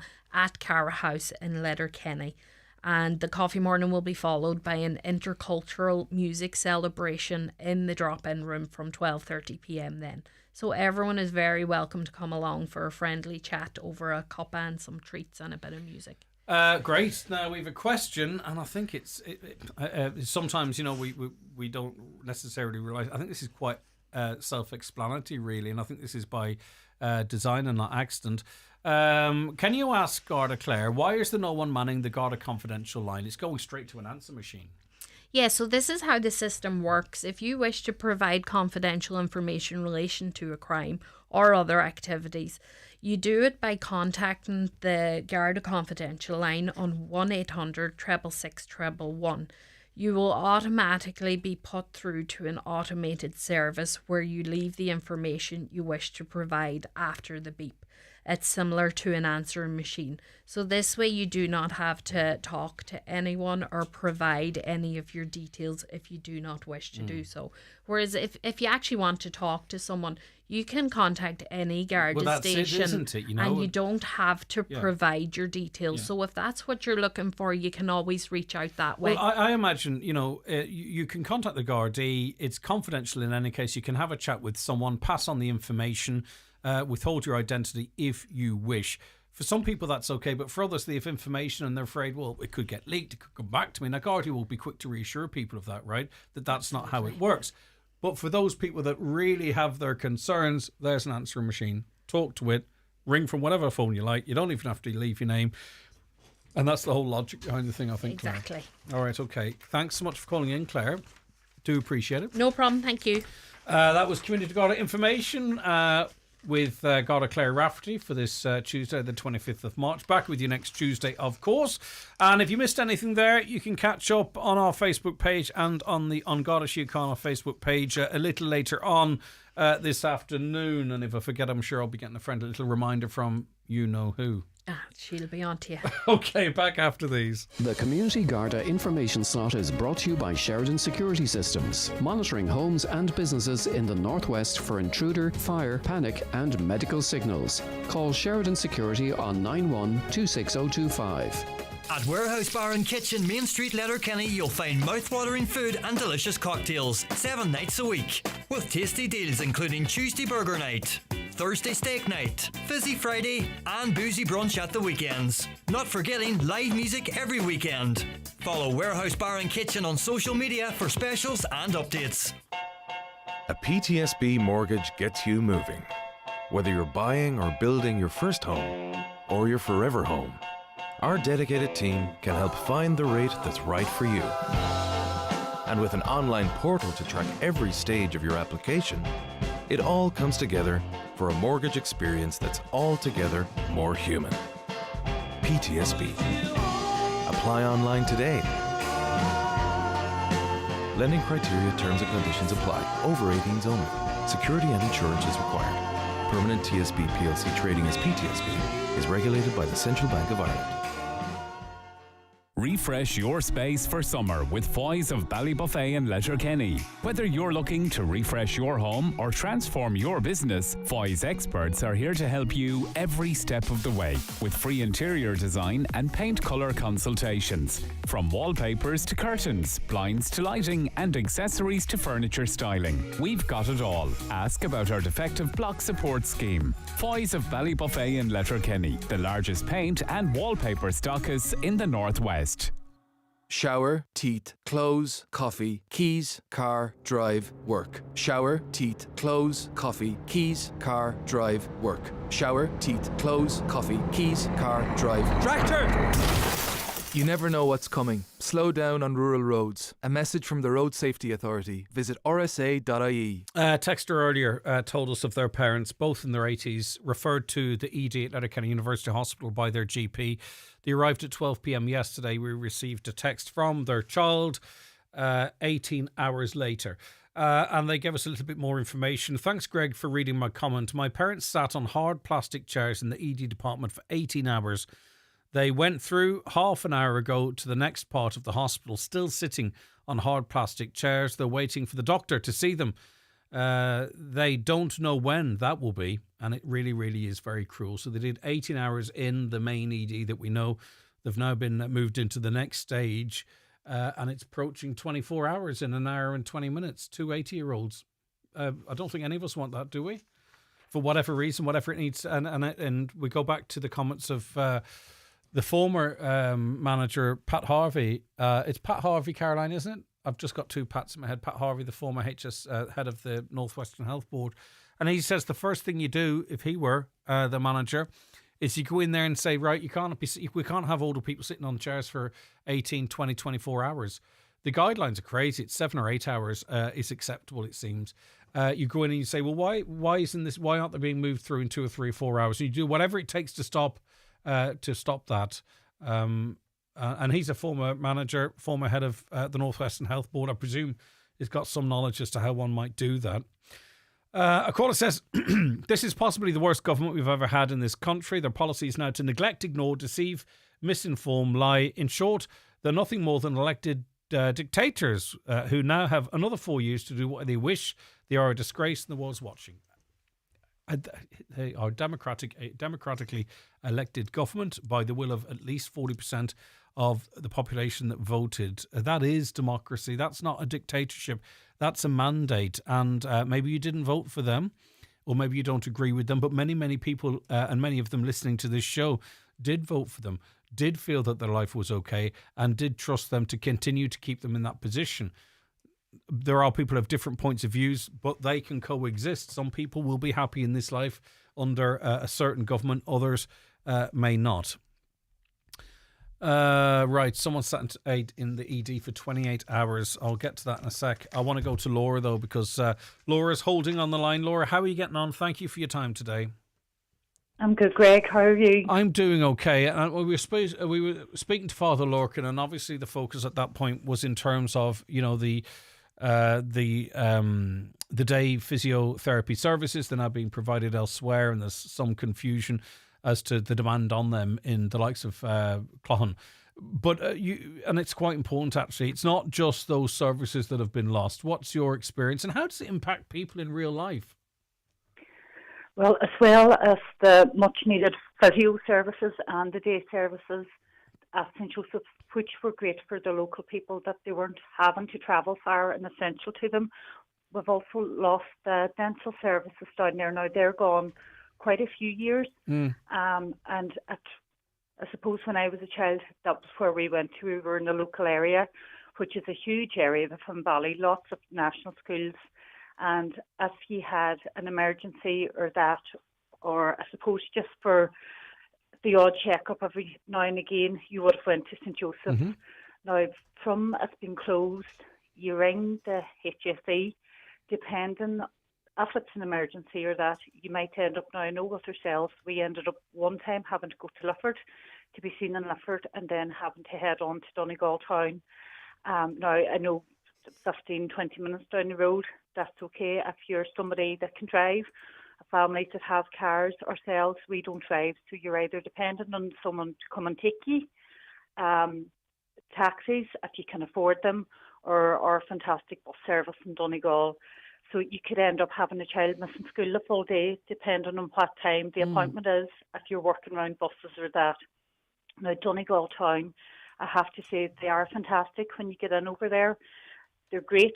It's brilliant just to have the access to the dentist with your kids, but they have a huge catchment area already as it is, without trying to filter in all these extra kids that are now having to go there as well on top of their workload.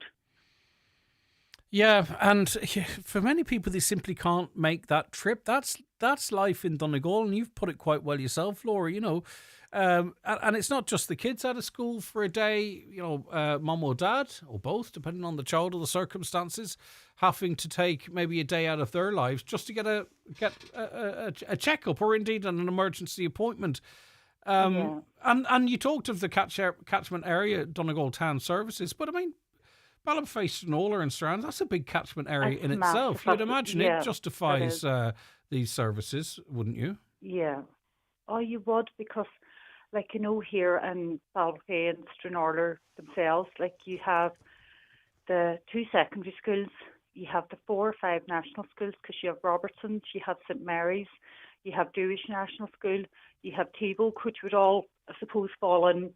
And that's just around Ballybofey and Stranorlar. That's before you carry on up as far as Fantown or down Glenealy, Liscooley, Dromore, Sheshanil. Like, it's a huge area, and the number of kids in it, you'd think it would justify having a dental services local, and even to get in to see, even to get an appointment with a dentist, even if you can't get through the HSE ones, the waiting times you ring looking for an appointment, and like that, they're booked up for 2 to 3 weeks or 3 to 4 weeks. So it's not even that you could go, well, should you know what, I'll ring my own dentist and get my kid in there. They have a severe toothache. You could still be waiting. Go to the website here, actually, because this is it's funny how the system works. We were talking about €15 million of an overpay to HSE staff. Divert a bit of that into their social media and their website. The Donegal Local Health Office. We provide a wide range of health and personal social services to Donegal. This is when you go through searching dental. The local health office is based at St. Joseph's Hospital, and services are provided at a range of different locations. Read more below. And there's absolutely diddly squat below. It's just a big blank space. So some of that money could go to looking after the website, I would say. Yeah, and the funny thing is too, Laura, we're finding ourselves incentivising the pulling of teeth rather than the caring of teeth as well. Do you know, if you just want to maintain... I just remember being in national school and getting my body checked, getting my teeth checked, getting my ears checked, all that kind of stuff. That doesn't seemingly happen much anymore. Yeah, no, I know, going back a few years, I know St. Connell's, our children would have went down there when their back teeth came through, and they put some, I suppose, sort of sealant on it to help that hopefully they wouldn't need fillings and that down the line. But I don't know if it's still ongoing. It might have been, I don't know, you might have taken them down there once and then they might have been down there a second time if their teeth weren't completely through. But no, I suppose it's even just getting them to the dentist for a regular checkup. Should it be to say, look, you're doing okay, but a wee bit more better cleaning, or recommending do's and don'ts, because I suppose your teeth, you'd hope to have them for life. Well, I did so find eventually, them for sure. I did find eventually the services, the list of services. And Letterkenny, Ballyshannon, Buncrana, Carndonna, Donegal Town, Dunlow, Falcarra, Killybegs. There is there's a glaring omission there, isn't there? The sort of East Donegal, Finn Valley area. Mm-hmm. All right, okay. Well, we shall see. I'm not sure if there's any plans to return them or provide them. We can only ask, and that's what we will do. Laura, thanks for your time. I do appreciate you coming on. It's great that people text us. It's lovely to be able to speak to you as well. Thanks so much. Yeah. Thanks very much, All Greg. right, Laura, take care. Bye-bye.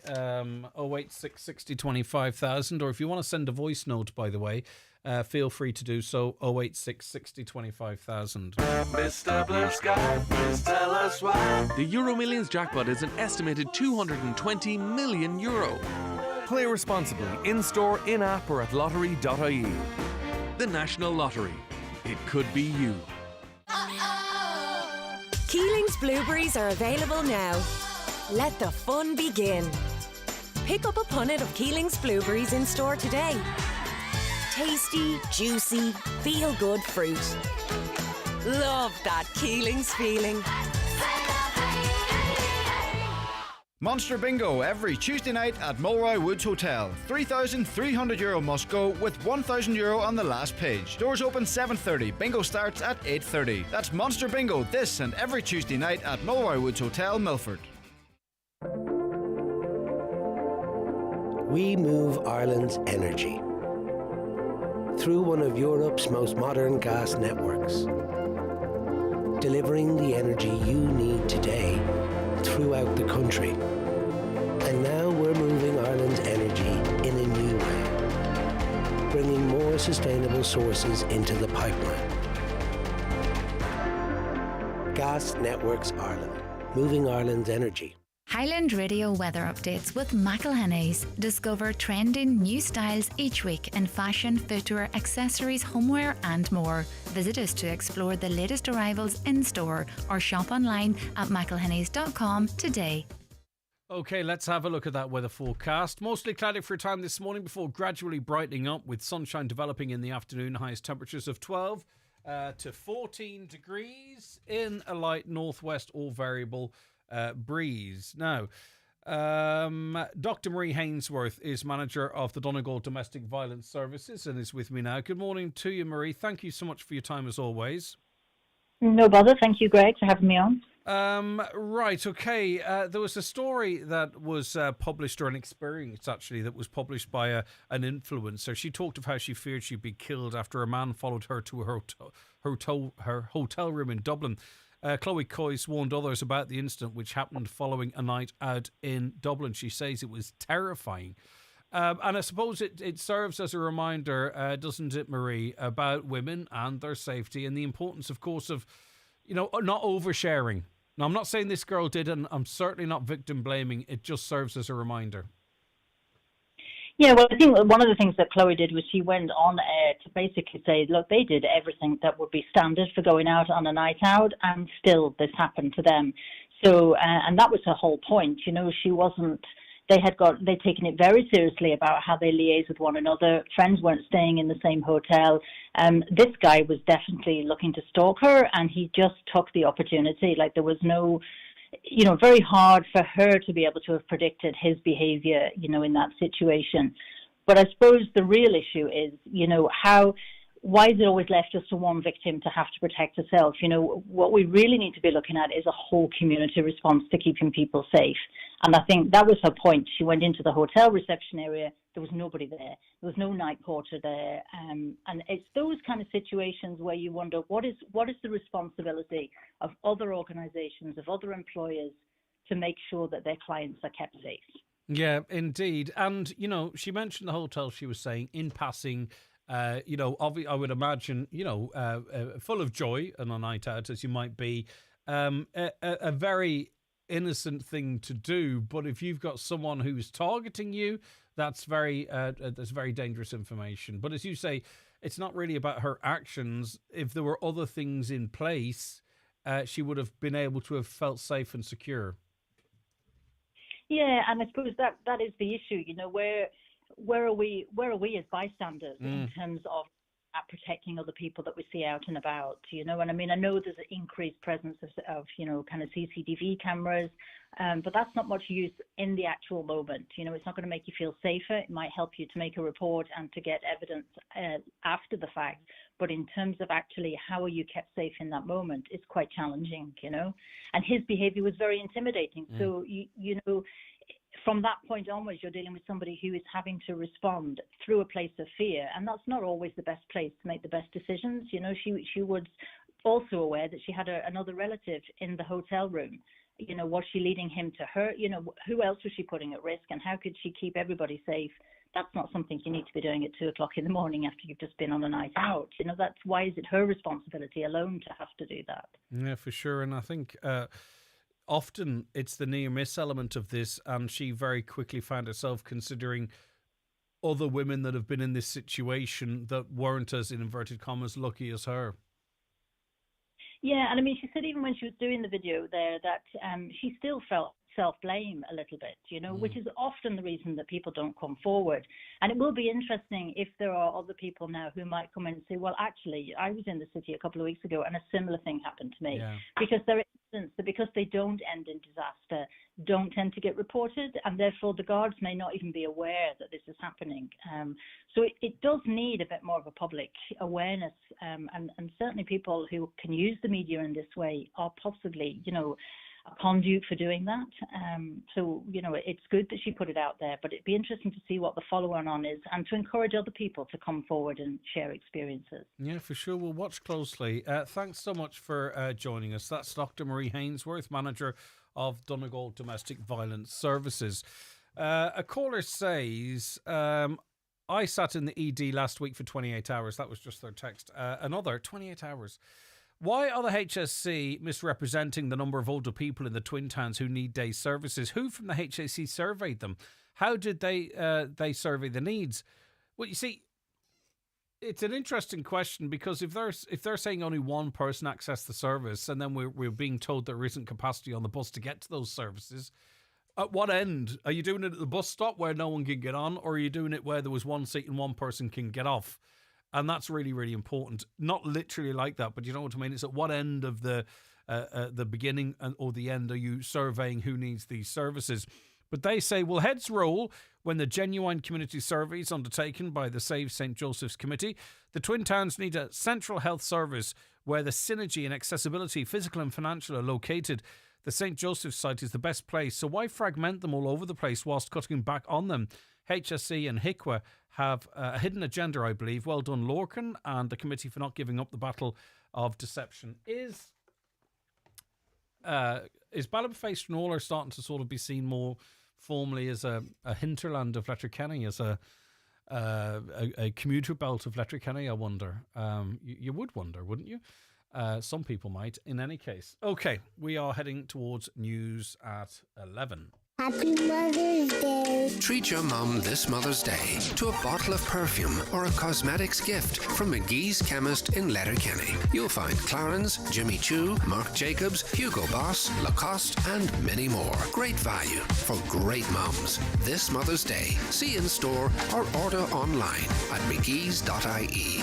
McGee's, where the best costs less. This Daffodil Day, March 28th, we're going all in against cancer. All of the runners, the donors, the bakers, makers and bucket shakers will be giving their all with the Irish Cancer Society to support people affected by cancer. But the day won't be the same without you and your support. So please, donate today at cancer.ie. You join us for the world final Chip Sizzle Freestyle contest, and the team from Charlie's Chips are in the lead. What a team, look at them go. They're coming up to the finishing pan, and once again, Charlie's Chips are the winners. Served with mouth-watering burgers, fresh battered fish, or delicious chicken.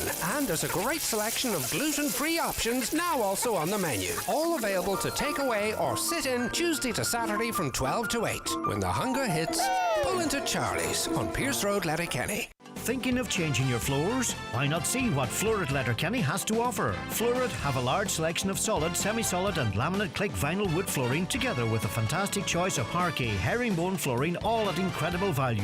Don't delay. Call Florid today on 087 161 7008.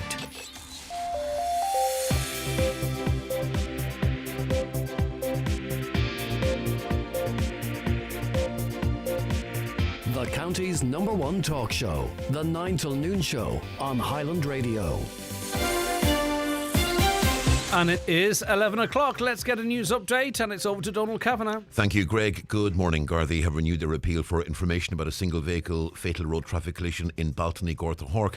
It happened at approximately 9:30 on the night of Friday, February 28th. 2 young men lost their lives. People in Ballybofey and Stranorlar are being asked to fill out expressions of interest forms if they require transportation to services such as physiotherapy, which had previously been offered in St Joseph's Hospital, while inpatient services remain. Outpatient and day services were removed from St Joseph's pending upgrade works, but the hospital campaign committee now says they've been told the services won't return. No suitable alternative premises could be found within the Twin Towns. The services are now being offered in Killygordon and Cloughan, with Father Lorcan Sharkey saying that transport is a major issue. Gardaí are investigating an alleged assault at the bus stop side of the Diamond in Donegal town in the early hours of Sunday between 3:30 and 3:45. A man was assaulted, sustaining non-life-threatening injuries. Any witnesses are being asked to make contact with Ballyshannon Gardaí. Meanwhile, Gardaí have reissued their appeal information relating to an assault in Burnfoot on Tuesday evening, the 11th of March. That's 2 weeks ago today. The Taoiseach says he has no time for publicity stunts. Simon Harris's comments come as the row over speaking time in the Dáil is set to come to a head this afternoon. The opposition is vowing to resist a government proposal to allocate new speaking rights for the regional independents and its own backbenchers. A man's been charged in connection with a €150,000 cannabis seizure in County Sligo. 7.5 kilos of the drug was discovered during a search of a home in the Cranmore area on Sunday. Gardaí arrested a man in his 40s. He's due in court in Carrick-on-Shannon. And Uisce Éireann say repairs to a burst water main will cause supply disruptions in Ardsbeg, Gortha Hork and surrounding areas. The issue arose last night. Works are taking place until 3 this afternoon. Local councillor Michael McLafferty is again urging Uisce Éireann to engage with local councillors in a meaningful way. And we're back with headlines again at 12 noon. Donald, thanks very much for that.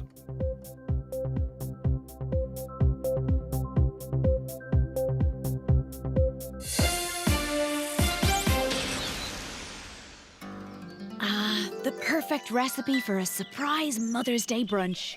3 kids and 2 eggs adds up to one messy kitchen and a great Mother's Day. Treat her with Aldi's specially selected free-range eggs, just $2.29. And our specially selected fresh orange juice, only $2.59. As for the mess in the kitchen, no bother. Dad'll sort it. Good food, good mood. From Aldi. Okay, you're very welcome back to the programme. So, we have... okay, we'll come back to that in a second, actually, because we did touch on that yesterday, and I want to just have a quick read over. It's an additional statement from one of the organisations that was anticipating HSE funding to provide the services we were talking about yesterday. The day hospital, a vital service for clients and their carers, was closed at the start of COVID without discussion and not due to HICWA recommendations.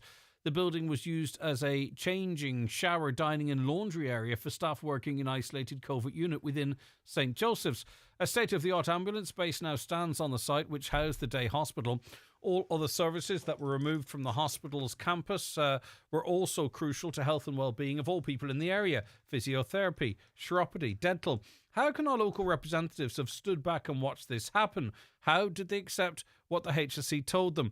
Cloughan Day Centre and Cake Centre Killygordon have been extremely beneficial to families and their loved ones, providing basic care services and respite. Who supervises these? Is there qualified staff present? Well, I'm sure there are if the services are being provided there. But I take your point, but I have no doubt everyone up there fully qualified, etc. Greg, are there any current grants locally for buying sports equipments for our club? Let me have a check. They come from time to time. I'm not sure what's open at the moment. Folks out here spouting the same crap as 20 years ago with the Polish, still waiting for those folks to cause Irish society to crash, as the Pearl Clutchers claimed they were back in 2004. I get where you're coming from, and I appreciate actually the alternative point of view in relation to that, because sometimes people with your point of view, for some reason, don't text in to radio stations and stuff. So I do appreciate it. We are very keen to get everyone's perspective here on all issues. And if it's political, from all political parties, the government, people that support the opposition, independents, if it's matters of immigration, people with all different points of view in relation to that, we want this to be a platform that feels open to everybody to have their respectful say about things. And that's what we get, actually. There's very little that we receive that isn't just someone's opinion without trying to hurt others. Greg, have you noticed recently certain food shortages in our stores? I'm after paying $2.50 for a can of coconut milk, and the store has a notice up apologising to customers, saying they're working behind the scenes on the shortages. Also, tomato puree, nowhere to be found. Now, I've got tomato puree. I've got a tube of it for all I use it. I'll give it to you if you want. I know that's not your point, but I haven't been looking for it for a while, if you know what I'm saying. So, has anyone else noticed random food shortages in their local supermarket? This caller pointing to coconut milk, and it's quite expensive what's there, and tomato puree, nowhere to be found. Interesting. You can swap out tomato puree for other stuff, but that's not your point, is it? Morning, Gregory. Local property tax, you are exempted, but you have to write to them and apply. They will not allocate exemption automatically. And am I correct in saying that some people had issues in contacting Revenue, and Revenue saying, well, we didn't receive your application and the bill coming out, etc.? We shall see. Right, now we are joined on the programme by Dara Mackin, partner and head of public law, inquests and inquiries at Phoenix Law. Thank you for your time. We do appreciate it. Good morning. Simon Harris travels to Lebanon to meet Irish peacekeepers and demand justice for Private Sean Rooney. Sean Rooney, the Donegal soldier, very tragically shot dead in Lebanon in December 2022. What does a demand from Simon Harris for justice look like in reality, Dara, and to whom does he make that demand? I think the first thing is it's quite disappointing that the Taoiseach hasn't as much as reached out to the family to hear from them directly as to their own concerns, as to their own demands. So I think that's the starting point. One would have thought that when you're making a commitment like this, when you're petitioning for justice on the other side of the world, that the first starting point ought to have been in Donegal itself, with the very family who are bereaved as a result of this terrible atrocity. The second point... Well, just before you go on to that, that's the part of this story that I'm very interested in, actually, is the family. Do we know why it would be important for them to be able to relate this information to the Taoiseach, as he would effectively be speaking on their behalf, as they're the most important party in all of this. That's exactly the point. The Taoiseach is due to speak on their behalf. It's disappointing in these kind of circumstances where the family find out about this, effectively in the media and through communications from the DFA. The family would have welcomed the opportunity to relay their own concerns directly to the Taoiseach, because it is, as you say, a personal issue that it's directly relevant to them, and therefore their call for justice ought to start with their own words to the Taoiseach directly. The second point then is, what does justice look like? It's obvious that the family have so far been failed miserably by the criminal justice system in Lebanon. We would have thought that the starting point, therefore, is that the Taoiseach would relay in the strongest terms possible the importance of the criminal justice system, in many ways getting its act together to ensure a just and expeditious outcome, so that the family may be put out of their misery, as opposed to endless delays and prevarication that has occurred to date. But unfortunately, justice isn't just on that side of the world. Justice can be delivered here, and that's another part of the piece to which the Taoiseach has a direct role and responsibility to ensure that the family does get justice and can achieve justice. And in doing so, one of the big issues, as many will know, is that to date there has been an inability to access very relevant materials and documentation that the United Nations hold that have not yet been provided. And we would have thought that the second aspect of the Taoiseach's international commitment is that he would petition those responsible directly in the United Nations to ensure that all of the relevant documents are provided. Yeah, because whatever about other parties in this that have a contribution to finding justice, the fact that it's the UN are holding many of these cards and perhaps not being called out in the strongest possible terms is really quite remarkable, because you'd imagine that would be an ally in this. That would be an organisation that would be working with us. It's exactly the point, and they need to be called out in the strongest possible terms. The United Nations need to, in many ways practice exactly what they preach. The United Nations is an international organisation built on truth and justice.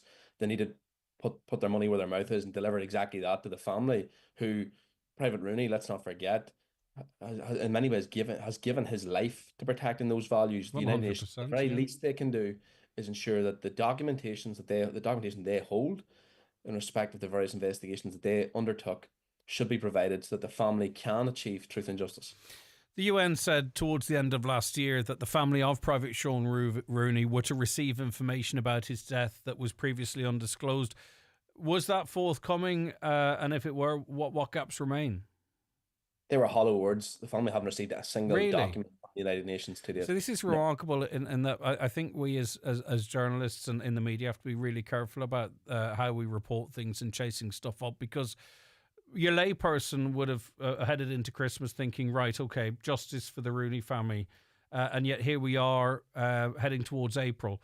And that actually must even compound the hurt that they're feeling, that it's just nothing ever come of that.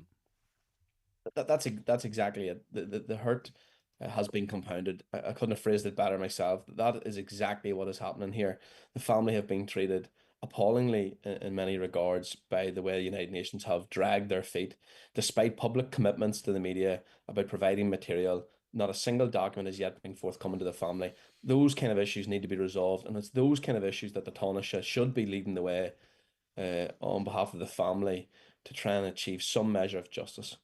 And I just note comments coming out of ahead of this visit.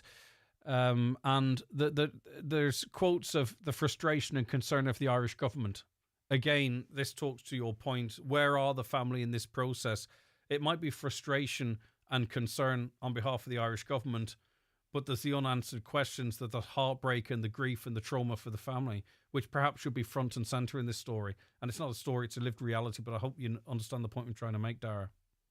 I absolutely agree, Greg, wholeheartedly. The reality is the frustrations and heartbreak lay at the door of Private Rooney's family. They're the ones who are feeling the brunt of this traumatizing experience. They're the ones who are feeling the brunt of this hurt and trauma. And in many ways, the Irish government are, in one sense, expressing the trauma that the family are undergoing. So that's why we said the very starting point should have been the Taoiseach should have met with the family to hear the concerns directly, to understand the real life difficulties that they're undergoing, to ensure that this never happens again.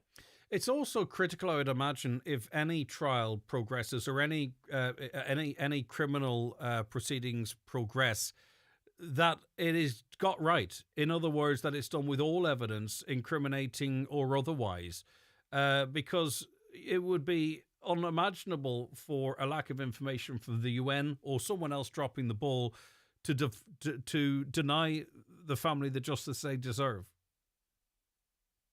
Absolutely, and we need to look at this in the context. This is an inquest in which the family are involved that's due to begin, and we know that the United Nations were not only did they conduct investigations, but they conducted investigations in the immediate aftermath. They were best placed. They're the ones who took witness statements, viewed the materials, viewed the exhibits at that very time. They produced reports, yet those reports aren't being provided to the coroner. Now we need to see that in the context.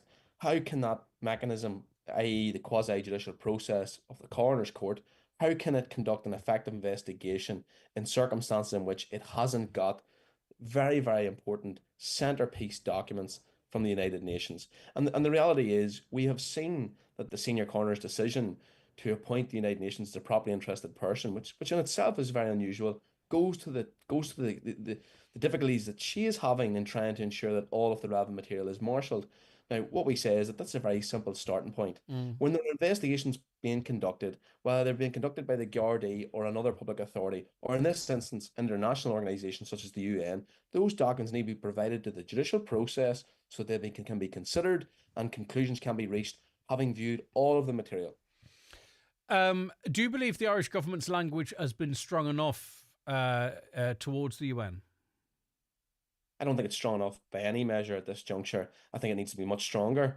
I think, to date, I have to say, and credit where credit's due, I think that the only thing that has actually seen the United Nations move an inch towards a commitment to providing the documentation is the media. It's journalists like yourself who have thankfully and continuously continue to hold the principle of open justice, continue to hold the United Nations to account in circumstances in which, to be frank, I think the Irish government have been seen wanting. So I think that the media were a massive responsibility to getting us even this small step closer to getting the various materials. But I think the Irish government could learn a lesson from the very independent media organisations and should hold the United Nations to account. Okay, listen, thanks for making it so clear for us, Dara. We do appreciate it, and we all have a vested interest in ensuring that the family are treated with respect and dignity, and that their feelings are put front and centre, really, on this issue. And it's really quite remarkable that our Taoiseach can head off to express frustration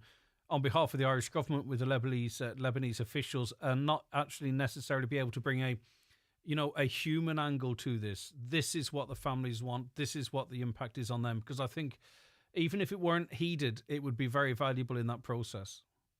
Thank you, Greg. Take care. Dara Mackin, partner, head of public law, Inquest and Inquiry. Number one talk show, the 9 till noon show on Highland Radio. Cooney's Home Interiors huge spring sale now on. Massive discounts as we clear stock. Reclining sofa was $2,097, now $1,299. Table and 4 chairs was $795, now $499. 20% off in-stock mattresses. 5-foot bed deal $599, includes headboard, base and mattress. Cushions and sheets only €5. Don't miss out. Sale ends April 30th. Treat yourself to a bargain at the spring sale in Cooney's Home Interiors Letterkenny Retail Park. Hi, ma'am. Yeah, we've hit the road. Should be there in about an hour. They're so excited to see you. Everyone, say hi to Granny. With up to 7 seats, the all-new Volkswagen Tayron has more space for families of all shapes and sizes and breeds. Also available as plug-in hybrid. Search Volkswagen Tayron or visit your local dealer. George, I told you to go before we left. Volkswagen. Order your 251 with Connolly's Volkswagen Letterkenny. See connolly's.ie. Running a business isn't easy, but accessing support should be. The new National Enterprise Hub is the single source for all government support for your business. With over 180 supports in one place, it's easier than ever to find grants, advice, training and more. And don't worry about not knowing what you need. Our helpful team will guide you every step of the way. Visit neh.gov.ie to learn how we can help.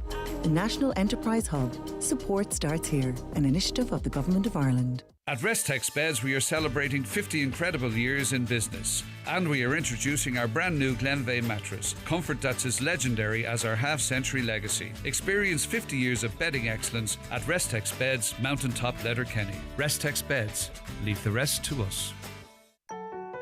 This Mother's Day, treat your mum to a beautiful bouquet of flowers from Annie's Flowers and Gifts in Letterkenny. Call 917740 or order online at anniesflowers.ie. Make it special this Mother's Day with Annie's Flowers and Gifts, Lower Main Street, Letterkenny. Back to the pitch with Brian McCormick Sports. Football boots for all ages. Adidas Copa Pure Pro in real soft leather. It's a must try on. Adidas Predator Pro in soft ground. The perfect boot for extra grip on pitch. Boots for kids in Velcro or lace with all your training essentials, gum shields, shorts and compression tops. Look the part, play the part. In-store and online. Click on bmcsports.ie. Highland Radio Time Checks brought to you by AirGrid, the operator and developer of Ireland's electricity grid. AirGrid, powering up communities, powering up Ireland. The time is... The time now is 11:18. There's just one thing I want to chase up in relation to the Children's Disability Service Fund, because there's an article in the paper today from a lady who we spoke to that I want to reference before I reference a statement we received here, if I can find it.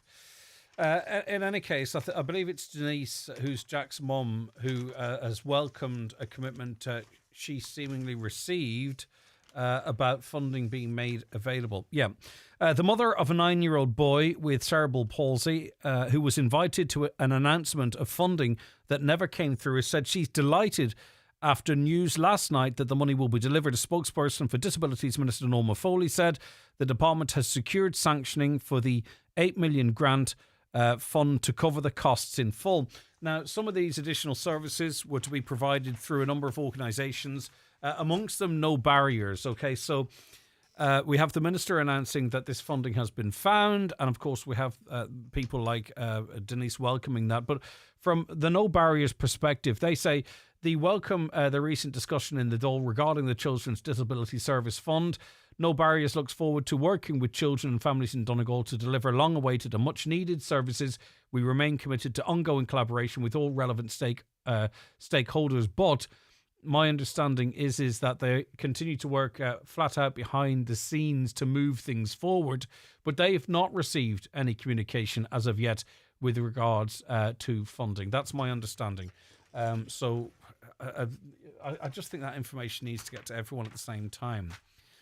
Anya Nee Breslin's a Donegal broadcaster and journalist who fronts a new TG Cahir series, Son. Let's look at you, Anya, gallivanting all around Ireland, looking after your body, mind and your soul. How do you get these gigs? I was very lucky to get this one. It was a lovely one to get from last May to maybe October, travelling around. I think we did 7 or 8 counties in Ireland, so it was brilliant. It's a great way to see the country as well. Yes, indeed it is. I would have thought it's down to your commitment and skill rather than luck. Okay, so it sounds like a lovely type of a programme. So how many episodes in it, and talk us through what you get involved in? So there are 4 episodes, 4 half-hour episodes, and they air every Wednesday night at 8:30 on TG Cahir, and it's kind of exploring a work-life balance and trying to find out about these new wellness therapies. Some of them are very new to me. Some of them are maybe, they've been in Ireland for hundreds of years and they're kind of being revived again. Looking at how people have been practicing them to help or to maybe enhance their health, their physical health, their activity, their mental health, their stress levels, and talking to people who've maybe made big life changes, who've perhaps left office jobs, left the 9 to 5, gone down more holistic approaches, and just finding out more about the very, very wide range of wellness in the industry. Yeah, we're not just talking here scalp massages and jacuzzis here. You dug deep. There's some real alternative stuff that maybe people will learn about for the first time. So what kind of activities were you involved in? What kind of treatments, stroke therapies? Yeah, I suppose people might think of wellness and they think, oh, it's nice to go and get a massage, or it's lovely to get reflexology, and they're lovely wellness practices. But we looked at things like forest bathing, for example, is in this week's episode. We went to a natural woodland in Wicklow with a mental health nurse and with a man who's actually practicing to be a shaman. So that's very involved in sort of nature, meditation and so on. And we went with a group of older people who go there once a month. They sit in the woods, they meditate, they take their own time, they're in nature. The nurse spoke about how it can help your stress levels, your blood pressure, your mood in general, just being in nature. But you can see how logically, Anya, that would be the case. You remove yourself from, the stuff that we're more familiar with. You get into that beautiful natural setting and just be with yourself.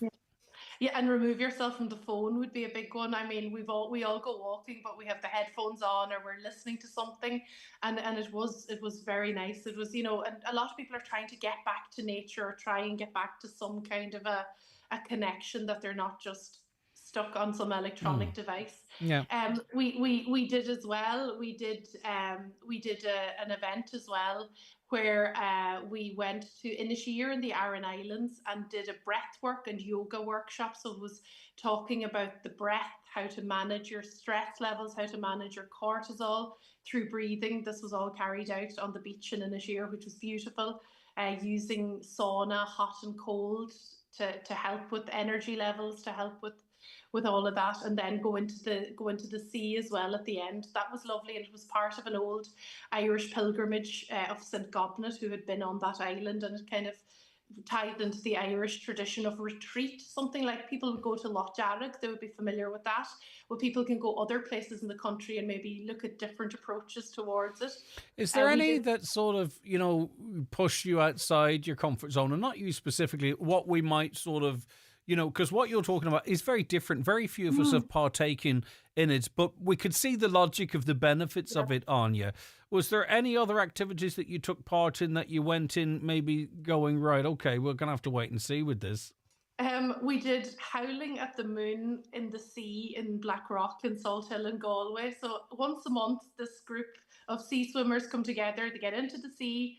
It was dark, it was lashing rain, and you just shout and roar and howl and scream at the moon. And it's a way of releasing tension and anger, and you're doing it in a group setting. And you'd think something like that would be crazy for one and would be very sort of, there'd be something maybe almost violent to it, but it was a great release. No, I still think it's crazy, Anya. I'm sorry. I still believe it to be crazy. I'm yet to be convinced. I'll have to watch that episode and you can convince me of it. But is it the free, okay, there's other stuff, but I just wonder so far, is it the freedom? Is it, I think, you mentioned mobile phones earlier on, and I think we believe we're more dependent on them than perhaps we actually are, if you know what I mean, that they're there, they're ever present, they're an extension of ourselves, and taking part in things like this, maybe forces us to take a break from them and realise that, there's more to it than the phone. I've been off my phone. I haven't been on it as much in the last few days. It hasn't really made me feel any better. But I just think sometimes, we believe that we're more reliant on stuff that we're on, than we think we are. Yeah, absolutely. And unfortunately, if you work in media, the phone is an extension of your work life, but it is true. And even though I'd be doing these therapies, there'd be a full camera crew and sound and everything there. I had to say to myself, I need to disconnect from that, and I need to connect into what I'm doing, because I want to try and experience it. And you have to actively go, I need to try and forget that there's a camera here. I'm going to do it. I'm going to have a reaction, whether it's good, whether it's bad, whether it's a shock of cold water or whatever. I just have to be as authentic as I can. And and when you're away filming for the day up on the side of a mountain, you probably don't have phone coverage, and your phone is left in the car. So you'd come back at the end of the day and you went, well, I didn't miss anything too big, and I was outside and I felt probably a bit better about myself. Sexuality workshops, right? Again, I mean, when you're taking on something like this here, I mean, you're not going to give too much of yourself away in it, right? Yeah. But I mean, it is a different kind of a space that maybe wasn't on the bingo card, if I could put it like that there. Was that uncomfortable for you? I don't even know what was involved in. I mean, even the conversing would be difficult for some, right? I presume and it's all through Irish, which actually was quite natural to me, I suppose. But what it was is that it's a workshop run by a musician called Ketni Rian, and she carries out workshops that are sort of focused on women, and it's called Divine Feminine or Sacred Sexuality. And she kind of works with you through using your voice. She's a singer, so you would be doing different chants, different sort of song exercises to work through different parts of your body to explore the feminine in the body, the sort of she talks about recapturing female power or autonomy over our body, and she speaks a lot in those workshops about, especially here in Ireland, the shame that was attached to sexuality, the shame that was attached to sex in general, especially for women in Ireland, and trying to sort of cleanse ourselves of some of that and take back a bit of the power. It is uncomfortable. You have to be you have to be honest. You have to trust very much the crew that you're with, and be open about it, and, you know, push your boundaries a little bit. And there was a lot of physical work there. There was a lot of like grounding, lying in the grass, trying to connect with your voice. And at the end, we swam under a waterfall in a kind of a cleansing ritual, as she calls it. But yeah, it would be something out of the comfort zone for most people. Yeah, and listen, these are people involved in activities that work for them. There's no real space for cynicism, is it? It's live and let live. They're out in the middle of the sea or up a field or wherever it might be. And that's fantastic. And I think it's great for them. Having gone through the experiences without spoiling any of the shows, and I'm trying to be really careful not to, is there anything that you'd instantly rebook again, Anya, or is there something that you wouldn't touch again with a barge pole? Not because it's not good for some people, but it just is not necessarily your wheelhouse. Okay, the one that I didn't click with at all, and it has nothing to do with the practitioner or anything. We were talking about endorphins and how dance can really help to put you in a good mood. And I was sent to a Zumba class, and it was so embarrassing. I hated it. I was so frustrated. I have two left feet. The cameramen were dying laughing. They thought it was the funniest thing they'd ever seen, and I couldn't get into it. But see, this is. I'm starting to wonder: have we identified the most entertaining episode with you out of your comfort zone? Right. So sorry about that, Anya. It's about us, we're the viewer, right? And one that you'd rush back to as soon as you possibly could. I did hot and cold therapy in the Dublin Mountains. So you were going into an ice bath, going into a sauna, and going into a natural pond. And I thought that was brilliant. I thought it was really invigorating. I really enjoyed it. You had a gorgeous setting, and it's something you could do if people swim in the sea, or if you can run the shower very cold and stand under it. You can adapt it to yourself. But I just thought the setting was beautiful. It was a place called Chiganallish up in the Dublin Mountains. It was beautiful. And apparently that's catching on everywhere and really popular down in Dublin, which is a testament saunas to everywhere. Yeah, for sure. Right, Anya, the show's broadcast on TG4. Her first episode tonight? The second episode tonight. We started last week, so there's 4 all right, okay, episodes, so we can catch up. We can catch up with last week's one. All right, brilliant stuff. And the next one is. The next one is tomorrow night at 8:30 on TG4. Brilliant. Okay, fantastic stuff. Well done, Anya. I look forward to watching that. Actually, which one's Zumba? Oh, I think it's the 4th one. I think.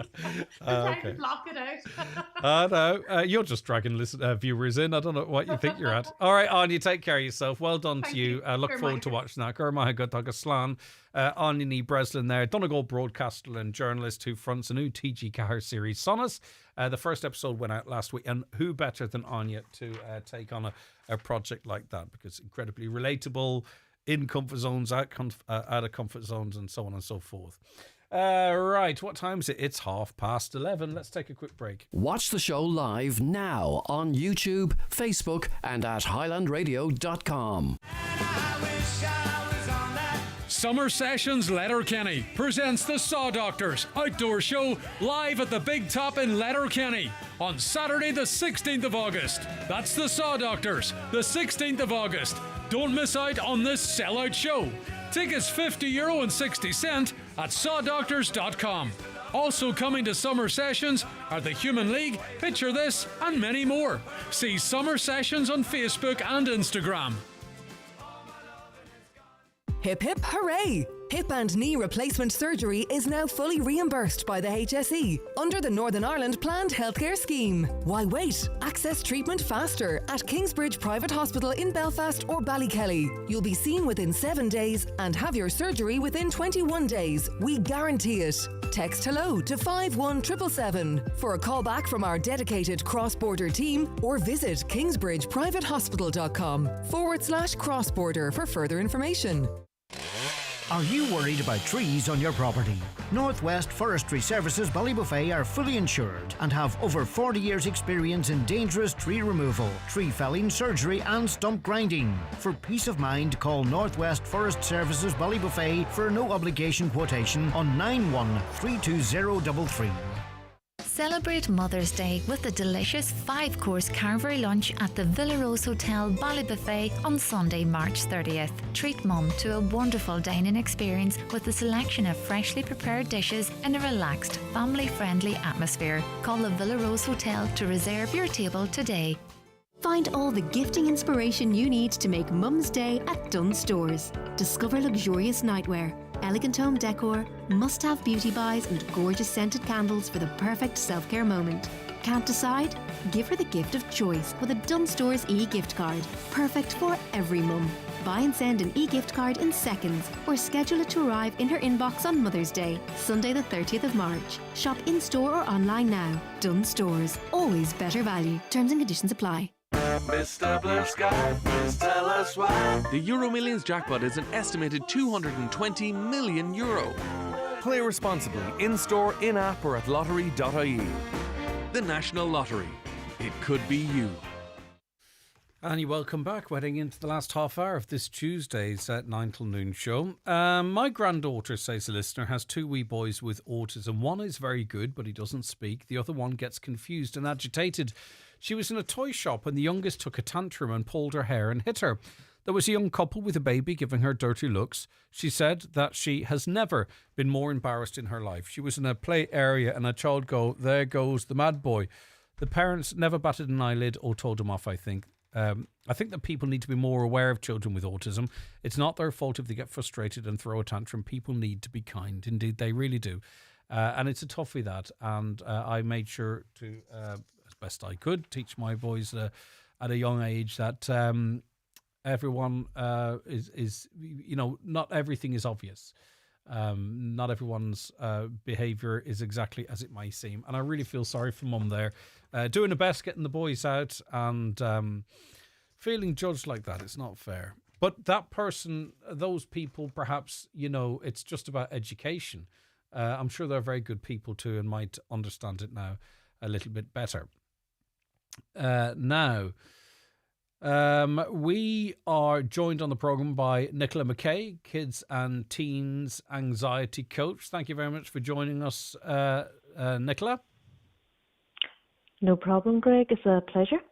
Right, you work with kids, teens, young adults and help them to build confidence. And I suppose it's giving them the tools and the confidence to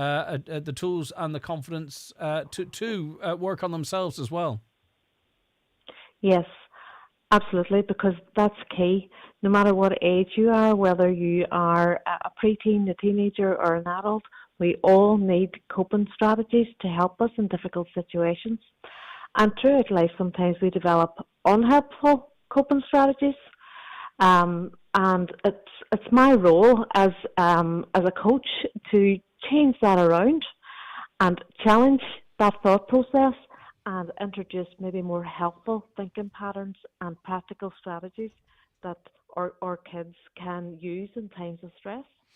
Yeah, and just more generally, before we get down to a listener's inquiry, I did see statistics recently that shows school refusals are on the increase. More children are being identified as refusing to go to school for a variety of reasons. It puts incredible pressure. I was kind of one of these, if I'm honest, Nicola.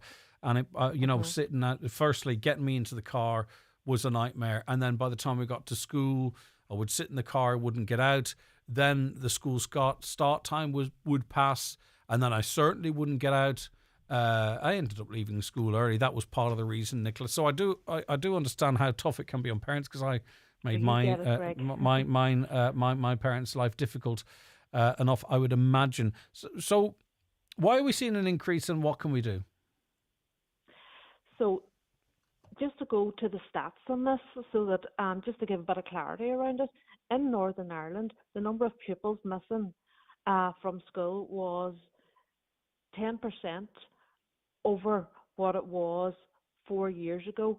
So if we go back even further than that to 2017, the figures have actually doubled of kids that are avoiding school purely down to anxiety. Mm-hmm. And in Ireland, we have 60,000 children absent from school daily, with anxiety being the key factor. I wasn't And being that's massive. I wasn't being naughty, or I wasn't being disobedient, because I was pretty compliant. I actually, it's only retrospectively that I can identify that it was fear, it was anxiety, it was social anxiety, it was all of that stuff. My parents didn't have really, I don't think they had access to conversations like this, so they probably thought I was just a brat, Nicola. But it is often down to those reasons, rather than, I'm not doing what you tell me, Mum or Dad. Yeah. So school refusal for kids isn't a choice. It's basically a cry for help. They are not being defiant. They're not being difficult. They are reaching out for support. Sometimes these kids don't actually understand what's happening with them. They don't understand why they've got the sore tummies, why they've got the racing heart, why they've got the sore heads. And they're struggling to piece it together themselves. And basically, they just need somebody to guide them and support them along that difficult path. Yeah, and you're right. Other that, people can see it as the children being difficult. Yeah, and I suppose with this kind of knowledge, maybe mums or dads can work on themselves, but it might require the expert services of someone like yourself, Nicola, removed from the sort of family unit to talk to the child or the young adult. Yes. Support definitely does, first of all, have to happen in the home. And I work along with parents as well, because it's very important for parents to understand that their energy as a parent shapes the energy of their child. So all kids, and especially anxious children, are incredibly tuned into their parents. Mm. They don't just hear what the parents say, they feel what they feel. And if the parents are stressed and emotionally drained and are struggling, the kids pick up on this. Mm-hmm. And this is then a learned behaviour for them. And if a parent then turns around to try and calm their child when they're clearly not calm themselves, the kids see right through it. Yeah. So we can never expect a parent to regulate a child's emotions if they're struggling to regulate their own. So that's the very first crucial point here, is like if we're picking a time to talk with our child and enter into their world, we have to make sure that we feel calm and relaxed before we do that. And the next point then is how we actually talk to our children, because the words that we use will either make their situation much worse, or it will help them hugely. And that for a parent is like walking along a tightrope, because the wrong tone, the wrong use of a word can really shape the thoughts and emotions in your child, and therefore their ability to manage their own stress. So how we talk to our children is actually crucial. So I can give you a few examples of things that we all say, particularly as Irish parents. Some things that we say, like catch yourself on, or there's nothing to worry about, or just pull your socks up and get on with it. Or if you don't go back to school now, you're going to fall behind, and you're behind all your friends. You'll be behind them in their studies and things like that. And all that does is dismiss the fears that the child have. But actually, I think it amplifies them, because you hear that from someone you trust. You may already feel that you're falling behind. You may already feel that you can't keep up, and you take that back into your bedroom with you, with the words of the people you trust the most ringing in your ears. Yes. And it adds extra pressure. And when you push your child too hard, you just increase their anxiety. And they end up feeling unheard and they feel like they're not valued. So we really need to consider the words that we use when we're talking to our children, especially our anxious children. I just wonder as well too if, you know, when we talk of, it depends on a generation, of course. You know, I think there was more of a separation between parents and children. That, you know, this mom and dad worried about stuff and sheltered their kids from it as much as they could, and they always seemed to be really strong and have it together. And now everyone's so open with their emotions, and mum and dad are talking about everything in front of the kids, and the kids are being treated like grown-ups, and they can't maybe process some of the stuff. That's a terrible generalization, but I wonder, has there been a societal shift that maybe we're not protecting our younger ones from the worst parts of life now compared to previous generations? Yes, and social media plays a big part in that as well, because there's very little filtered on social media. So like even taking a moment to consider or how we communicate with kids can make such a massive impact. I know it sounds small, but the impact of it is huge, and it's actually crucial to our children. It's crucial that they feel like they're heard, that they feel like they're understood, like they feel like there are options out there to solving this situation for them, to empower them to solve their own problems, to help them feel a little bit braver in their own little bodies and encourage them along the way, other than putting pressure on them, dismissing their feelings, making them feel ashamed and misunderstood. And as well, what's different in culture today, Greg, as you know, is we're all very busy. Mum and dad are rushing out to the school in the morning and rushing out to work, and we maybe don't have the same time as we did years ago for our kids. I find, Nicola, I don't know what, you're the expert in this regard, so I want your guidance in relation to this. I often find just when someone gets into bed, it's a good time to speak. You know, often that's when the mind can race and the anxiety can go through the roof. And there are, you know, even exercises in that space about breathing and what have you. I think just maybe when it's quiet, there's no phones, there's no telly, the lights are off or dim, it's a really good opportunity maybe to connect with the child and to talk to them or reassure them so that they get, as best as possible, a good night's sleep and can start the next day as well equipped as possible. Absolutely. You're very clued in there, Greg. So bedtime is a fantastic time because our brain waves do actually alter. And we are in a more suggestive state, and particularly children. So the information that children would be taking in at that stage would move from the conscious mind into the unconscious mind much more freely. And whenever the information that they're receiving is positive and helpful, and that moves into their unconscious mind, that's a learned behaviour then for them. So like depending on the age of the child, of course, if the child is younger, storytelling is fantastic. Storybooks that have got hidden metaphors and meanings in them with regards to managing our big emotions and what to do when we're worried or afraid, and having characters in them that kids really associate with. And then the older children as well, just sitting down going, what was the crack? How did your day go?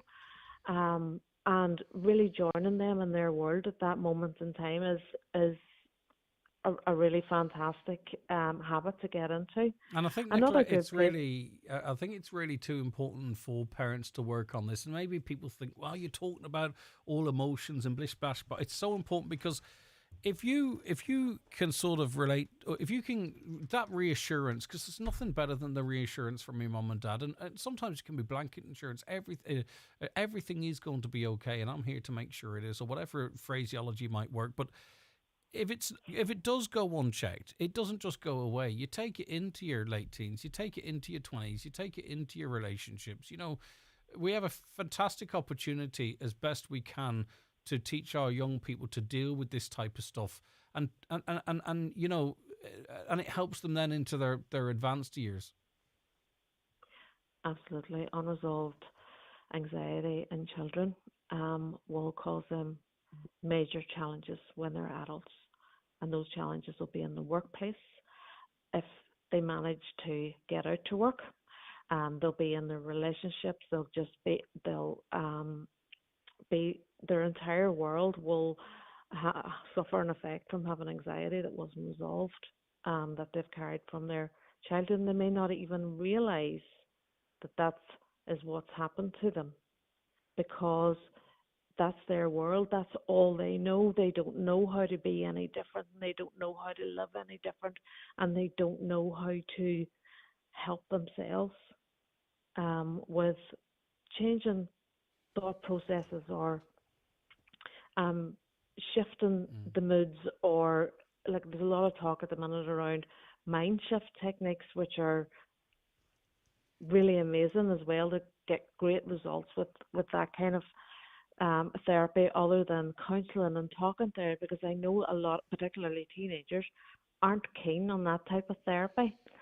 So today we have got lots of techniques out there through evidence-based therapies, whether it be CBT, NLP, EMDR, and I know I'm firing a lot of. What is NLP? I know it's cognitive behaviour therapy. What's NLP?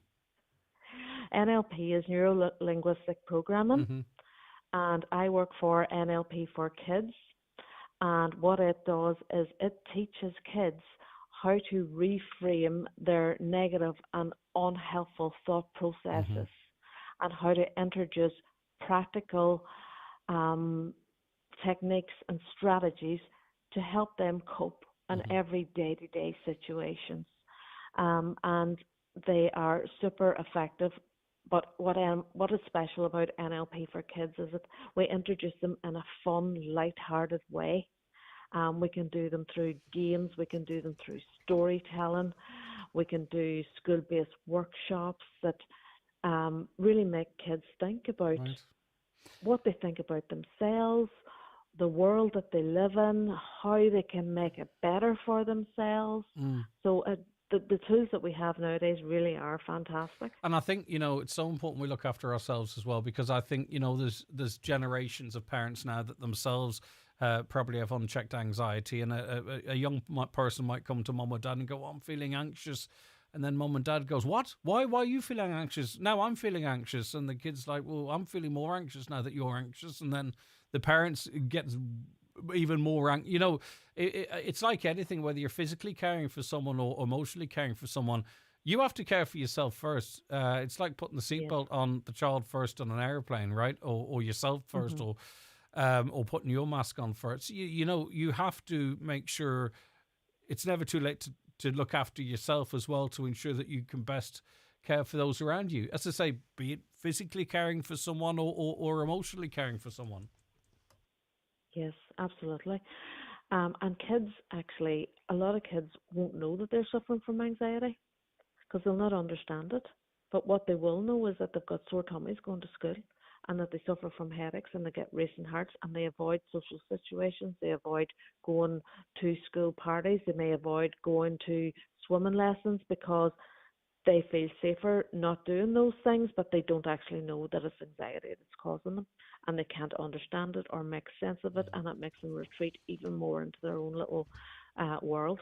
And the reason we talk about this, Nicola, and the reason why there's people like you working for NLP for Kids, etc., is because with the right tools and the right assistance, you can make really dramatic changes really quite quickly. I'm not saying that's not the case for everybody, right? But if you can, there are great tools, as you say, evidence-based stuff that works for the majority, that can be employed and can give a kid a better night's sleep tonight, or whatever it might be. You know what I mean? It's not a helpless situation. The word anxiety now, it's used so much, and I think people are either, if they don't have it in their family, they're like, oh, would you ever stop talking about that?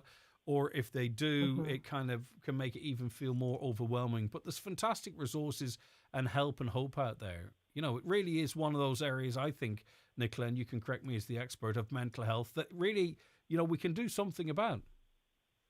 We absolutely can, yes. It's just getting the word out that there is help out there for kids of all ages, and parents as well, obviously. I was going to say, even 55-year-old kids. Yeah. Nicola, listen, it's been lovely speaking to you. Thanks for your time.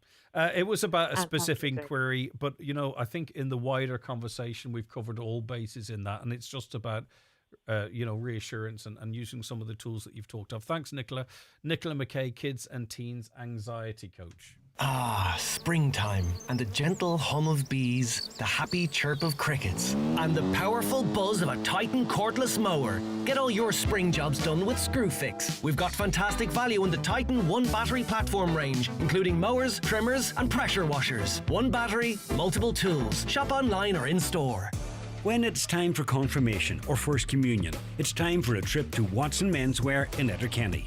Choose from a great selection of top label, casual and formal wear. Suits with matching shirts and ties. Blazers, jackets and shirts. Also denims, chinos and footwear from big names like Diesel, Cavani and Tommy Bow. Stand out on the big day at Watson Menswear. Open 7 days a week on Main Street, Letterkenny. And online at watsonmenswear.com. Want to keep your brain and eyes at their best? Try Remind, the super strength omega-3 supplement backed by Irish science. Remind's unique formula with carotenoids and 900 milligrams of omega-3s delivers essential nutrients for brain and vision health. And to see how your nutrient levels measure up, try the Life Meter scan. Available this April at Healthwise pharmacies. In just 1 minute, a quick fingertip scan provides valuable health insights. Book your free Life Meter test and support your brain and eyes with Remind. Highland Radio weather updates with McElhenney's. Discover trending new styles each week in fashion, footwear, accessories, homeware and more. Visit us to explore the latest arrivals in store or shop online at mcelhenneys.com today. So I've been reassured that it's going to brighten up with sunshine developing in the afternoon. Highest temperatures of 12 to 14 degrees and a light northwest or variable breeze. Even says there's a book called Hold On To Your Kids by Gabor Mate. Very good book on how to stay connected to your children. Changed my whole parenting style. Thanks for that. Mary says, can I remind everyone to save the date, Monday the 31st of March, 9 a.m. till 3:30 at the gates of LUH for cancer services to get the attention they need for patients, staff and the general public who may need to access help into the future. Hi, follow me, watching from Carndunna. Steve says, the hospital is a mess. There are only ever 2 doctors working at any given time in that whole ED. I've been told this by the head of the intensive care unit. There is no system there, they say. Charlie says, he's listening. Thanks very much indeed. The problem, he believes the government's not interested in the problems in Donegal, and on it goes. And there's another message there that I'll get to. It's a long-winded. I was going to say long-winded. It's the more detail you wish to go into, the better. That was a slip of the tongue. So don't think everything has to be truncated. If you want to give more details, please do. But that's just from Riverboy, and I'll have a read of that and get it out on air. It's from our socials there. Supermarket eggs are nearly as scarce as hen's teeth. Now, was that just to have a pun on hen's teeth and hens laying eggs, or are supermarket eggs actually scarce? I've had no issues getting a hold of eggs, but we had a problem earlier on from a listener. That they said coconut milk is expensive and scarce. Tomato puree, a random one, it's hard to get your hands on. I just wonder sometimes, it's been very wet in Spain lately, for an example, and a lot of our produce comes from there. I'm not saying coconuts, but a lot of our produce comes from there. Is it that that is influencing the supply chains now? If I were to guess, that would be it. Hi, Greg. I texted your show about the closure of the services in St. Joseph's a few times. The time was when you had local politicians on before the last election. The people of the Finn Valley got a kick in the teeth. HSE and our local politicians are going with it. We have suffered too many losses. If that was sort of in and around in the time of the debates, it wasn't that your text was overlooked if I didn't read it out, but we were receiving quite literally thousands of texts, and it was impossible to get to everything. What's happening with the respite services in St. Joseph's? Old folk are expected to travel to Ramelton and Letterkenny for respite, which is not ideal. All the money that was spent on refurbishment for what, they say. Anya's Wellness, etc. Is this a reincarnation of some of the screamers that lived in Burton Port a few decades ago? Well, no, a lot of these things are just they're everyday activities that people are involved in. I mean, in the sea, screaming at the moon, perhaps, maybe it does sound a little bit like the screamers. A few of you have pointed that out. But it's just about sort of venting and releasing, I presume. I look forward to watching the show and sort of getting a sense of that. In relation to children and anxiety, my daughter had a huge issue with a teacher in secondary school. I ended up having to remove my daughter from her class. We had to take the tough decision to remove her from school 2 days a week. We found now that she studies much better at home, and now that she's no longer having meltdowns in the morning about this 2-3 classes, she's developed much better. The teacher made so many smart remarks to her about her ability in front of her friends, and it really deflated her. Of course it would. That's terrible. Very often they say the bully is not the girls in the class but the teacher, and not enough is being said about adults who send our children to build and to be protected. They're actually destroying their very soul. And the overwhelming majority of teachers would not, you couldn't recognise them in that comment. But that doesn't mean in any walk of life there aren't bad apples that potentially need to be weeded out. Listen, thanks very much for listening to